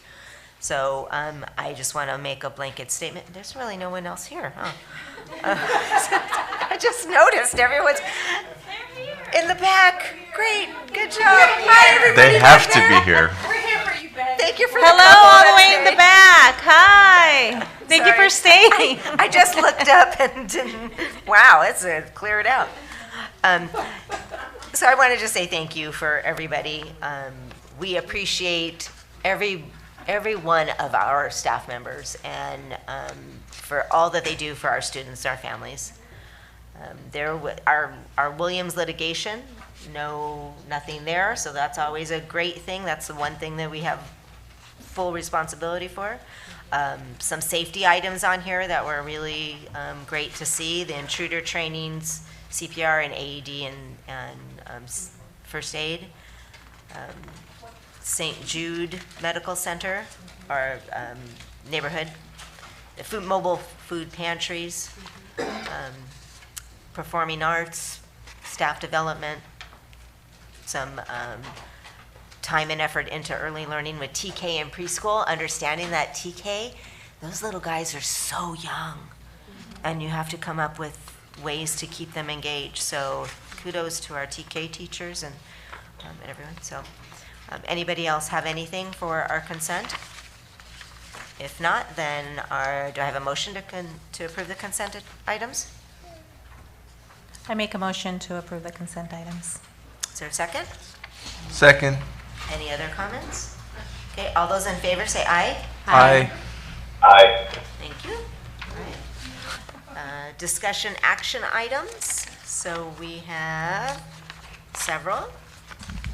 Let's start on our first one. Do I have a motion to, here we are. Dr. Hammett, go ahead and speak on this one. It's going to be your show. I think you're going to be up there for a while. Yes, I'm going to be here for a while, so you'll get tired of seeing me, I'm sure. Item A is the approval ratification of the 2024-2025 tentative agreement with CSEA, our California School Employees Association, Chapter 130, and the Fullerton School District for the agreement from July 1, 2024 through June 30, 2027. There will be reopeners each of the next 2 years, but this is the entire 3-year agreement. Okay. All right. I do want to thank the CSEA negotiation team and for all of their great and collaborative work, and for the FSD negotiations team, who I would recognize, but they're not here, and also just our as They're was listening. mentioned, they're listening. I'm sure they're listening at home. And just to recognize as well, Paul Dinas, who was his last board meeting with us tonight. He was really the intermediary between both the district and the association in making sure that we were meeting all of the requirements of the Personnel Commission rules and regulations. So it was a great cooperative effort to come up with this agreement. Thank you. Thank you. Any questions for Chad? All right. Do I have a motion to approve the 2024-2025 tentative agreement between CSEA Chapter 130 and the Fullerton School District effective July 1st, 2024 through June 30th, 2027? So moved. Is there a second? Okay, it's been moved and seconded. Any other questions or anything for him? Thank you, everybody. Yep. All those in favor say aye. Aye. Aye. Okay. Next item is item B, which is to approve and ratify the 2024-2025 tentative agreement between the Fullerton School District and the Fullerton Elementary Teachers Association, FEDA, for, again, the 3-year contract, which runs from July 1, 2024 through June 30, 2027. Again, I want to thank the FIDA negotiations team and the FSD negotiations team for all of the work. This is a very long tentative agreement with a lot of language adjustments, and it was great collaborative work between the teams. Thank you. Okay, do I have a motion to approve the 2024-2025 tentative agreement between FIDA and the FSD? I make a motion. Second. Anybody else? Okay, all those in favor say aye. Aye. Aye. Any opposed? No? Okay, so moved. Thank you, everybody. Yeah, thank you. Item C is to approve and ratify compensation adjustments for Fullerton School District's management group, comprised of certificated managers and classified managers and confidential staff for the 2024-2025 school year, effective July 1, 2024 through June 30, 2025. And this is part of the Me Too. The classified, certificated, and management team are all receiving the same amount of pay increase. Do I have a motion to approve the compensation adjustments for the Fullerton School District's management group, comprised of certificated managers, classified managers, and confidential staff for the 2024-2025 school year? I will motion to approve those adjustments. Second. Okay, it's been moved and seconded. Anybody else have any more comments? Thank you, everybody. All right. All those in favor say aye. Aye. Aye. Aye. Okay, any opposed? All right.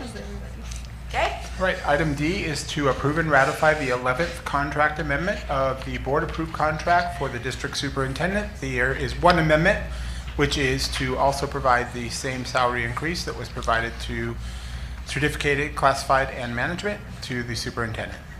11th. Yeah, I don't know about that one. I'm just kidding. Okay, do I have a motion to approve the 11th contract amendment for the board-approved contract for the district superintendent? I will motion to approve the 11th amendment to the contract, and thank you, Dr. Bell. Nice second. Thank you. It's been moved and seconded that we approve it. Anybody else? Okay, all those in favor say aye. Aye. Aye. Okay, any opposed? All right, moving on. Item E. Item E is to approve and ratify amendments to the assistant superintendent contracts for 2024-2025.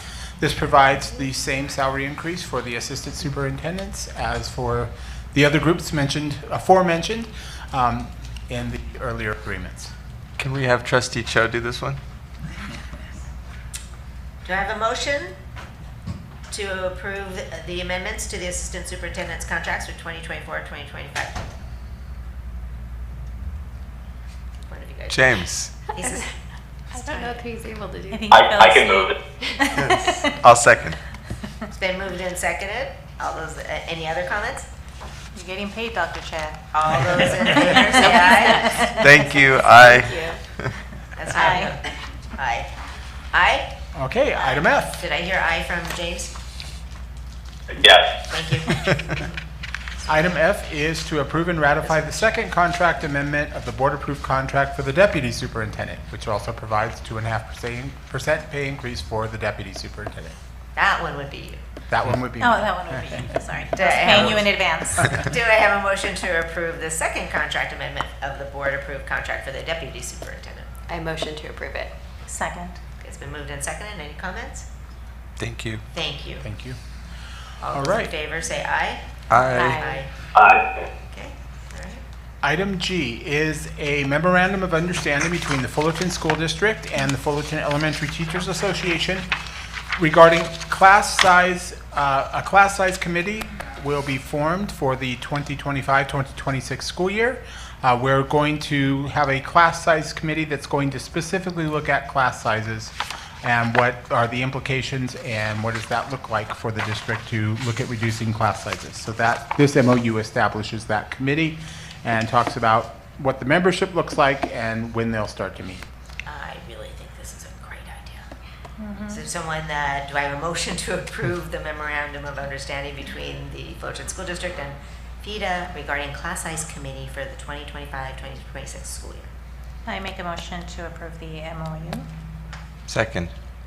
Okay, it's been moved and seconded. Any other comments or questions? Okay, all those in favor say aye. Aye. Aye. All right, our next item is a memorandum of understanding between the Fullerton School District and the Fullerton Elementary Teachers Association regarding full-time release of the FETA president. Our contract provides for a half-time release, and CTA is providing a grant to FETA that releases Darlene for the other half of her time so that she can be a full-time release president. I move to approve. Second. It's been moved and seconded that we approve the memorandum of understanding between the Fullerton School District and Fullerton Elementary Teachers Association regarding a full-time release of the FETA president. Any other comments? Is it too late to negotiate a cookie clause?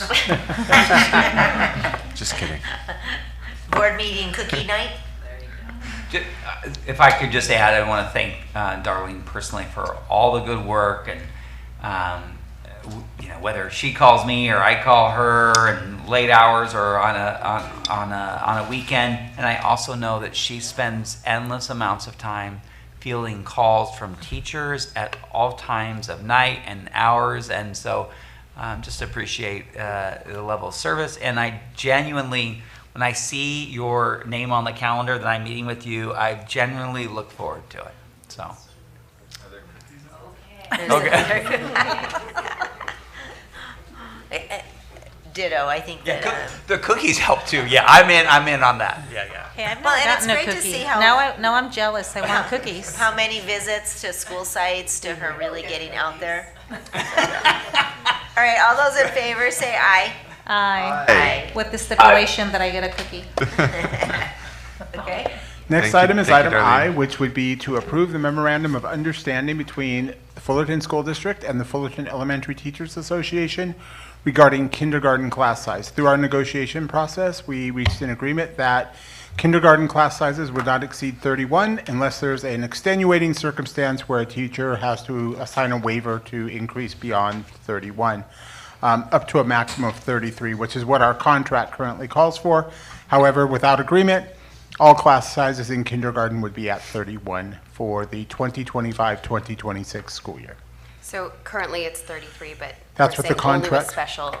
Right, but the only way that could happen would be mutual agreement between the administrator and the teacher, and a signed agreement by the teacher that they would be agreeing. But Chad, our current number before this 31. agreement is 33. 33, that's correct. But But we're this reducing it reduces for that to next year to 31 for 31. next year. I was confused, that's why I was like slow a little bit, because the previous agenda item that we agreed to was a discussion of class size and MOU to discuss class size, but that excludes, I assume, kindergarten, since it's already been negotiated? It would still be on the It would table, open it just to up? talk about what could we do potentially ongoing, what would be ongoing agreements we could reach regarding class Okay. size. So this is for just 25, 26, but the class size committee, really the focus would be to more look at ongoing solutions Okay. to class sizes. Okay.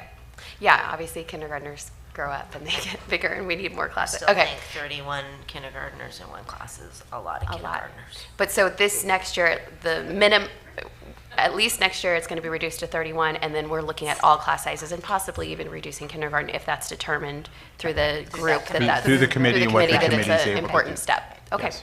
Thank you for All right. clarifying. Do I have a motion to approve the memorandum of agreement between the FSD and FETA regarding kindergarten class size? Oh, no, kindergarten class size. Yes. So moved. Second.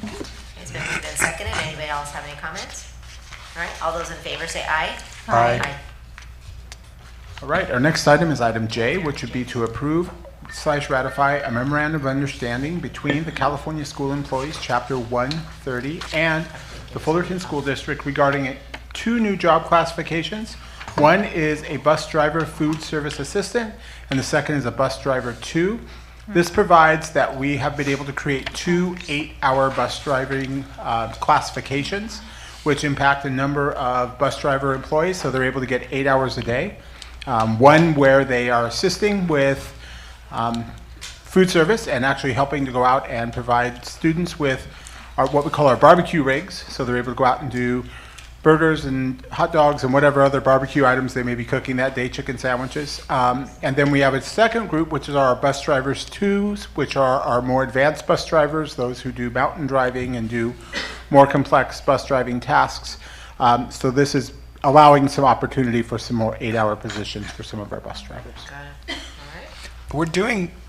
We started this already, right? Yes, we've already started this. Yes, this is just getting through the process. Sometimes the MOUs take a little while to get through CSEA's district or corporate offices, yeah.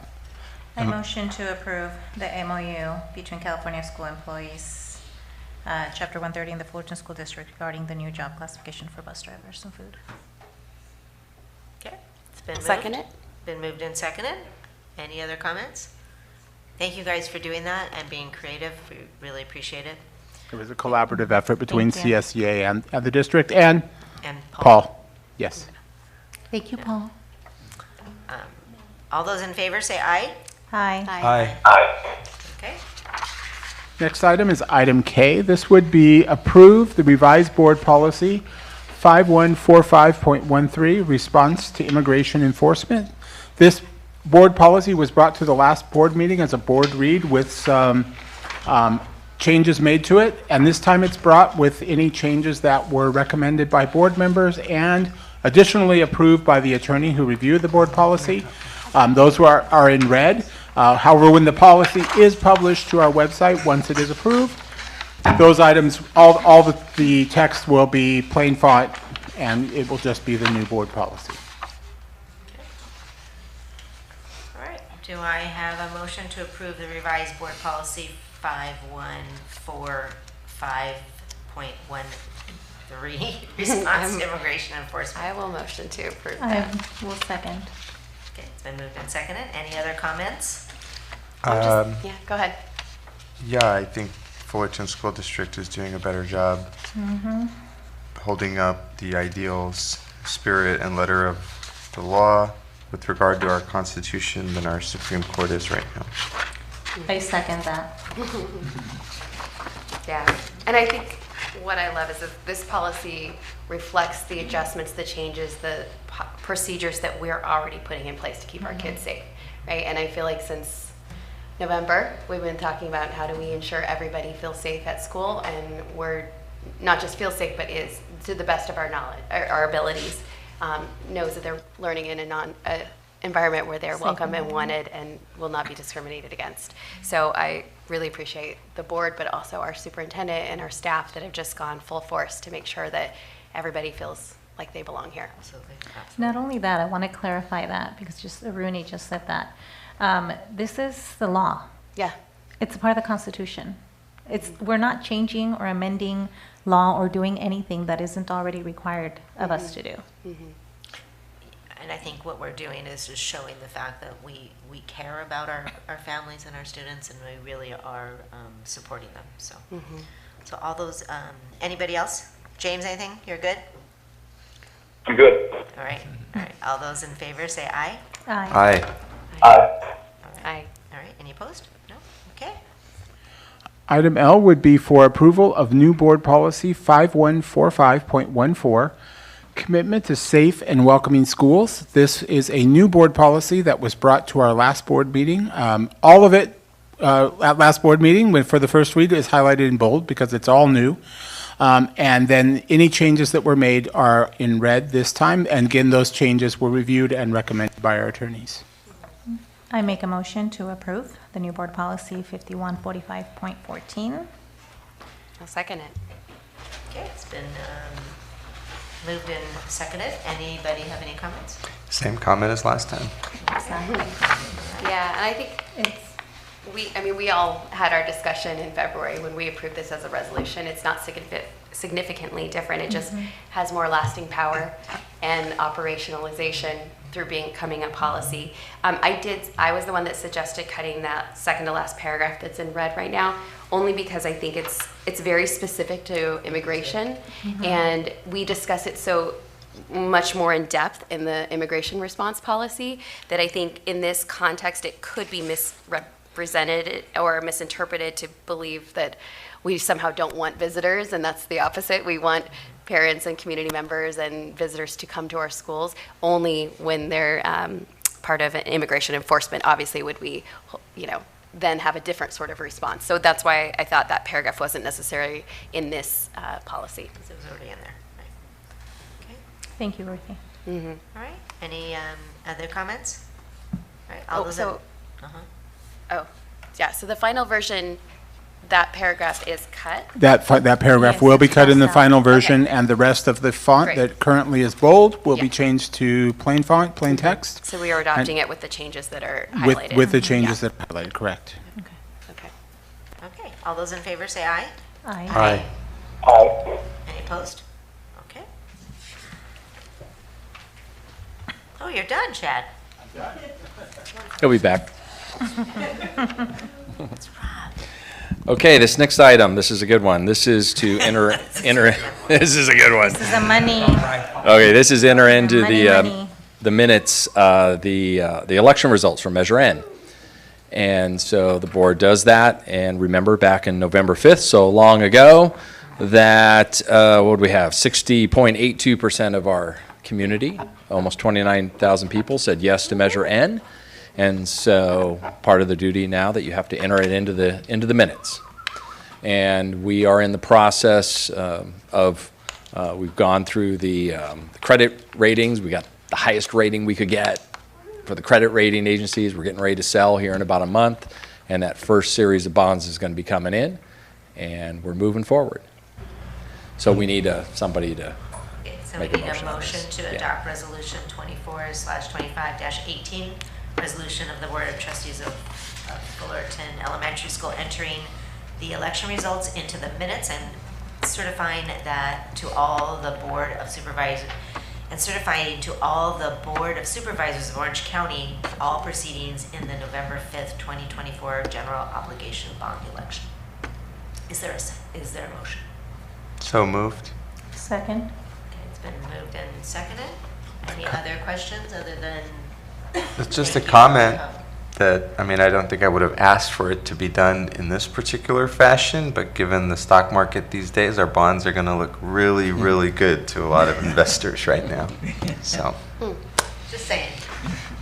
just saying. I want to say thank Silver you lining. to Rob and our staff who volunteered so much of their time as volunteers to make this happen. Appreciate you all. In our community, we're just really, really grateful to have almost 70% of our community support this. It says a lot that people value public education and investing in our future of our kids. So thank you. Thank you.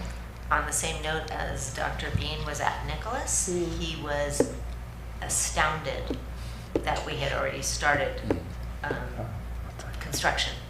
So he was wondering why not everyone can do that. Said because we rock. They don't have Rob. All right. Anybody else? Okay. All those in favor say aye. Aye.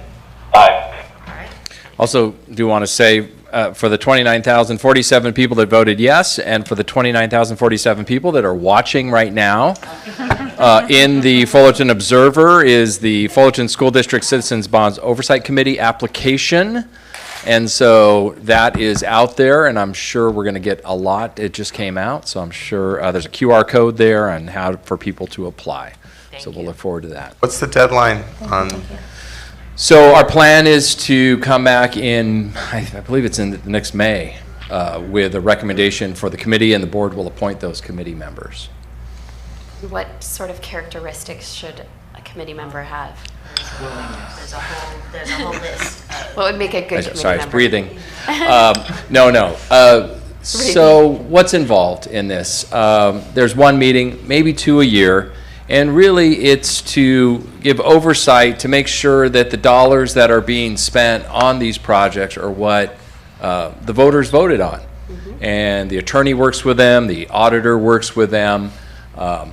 This is a great opportunity for people to it's kind of like a commission to kind of get their toe wet a little bit in things. Unfortunately, it's not paid, but you do get to spend time with Scott and myself, so that is priceless. And so we're looking for...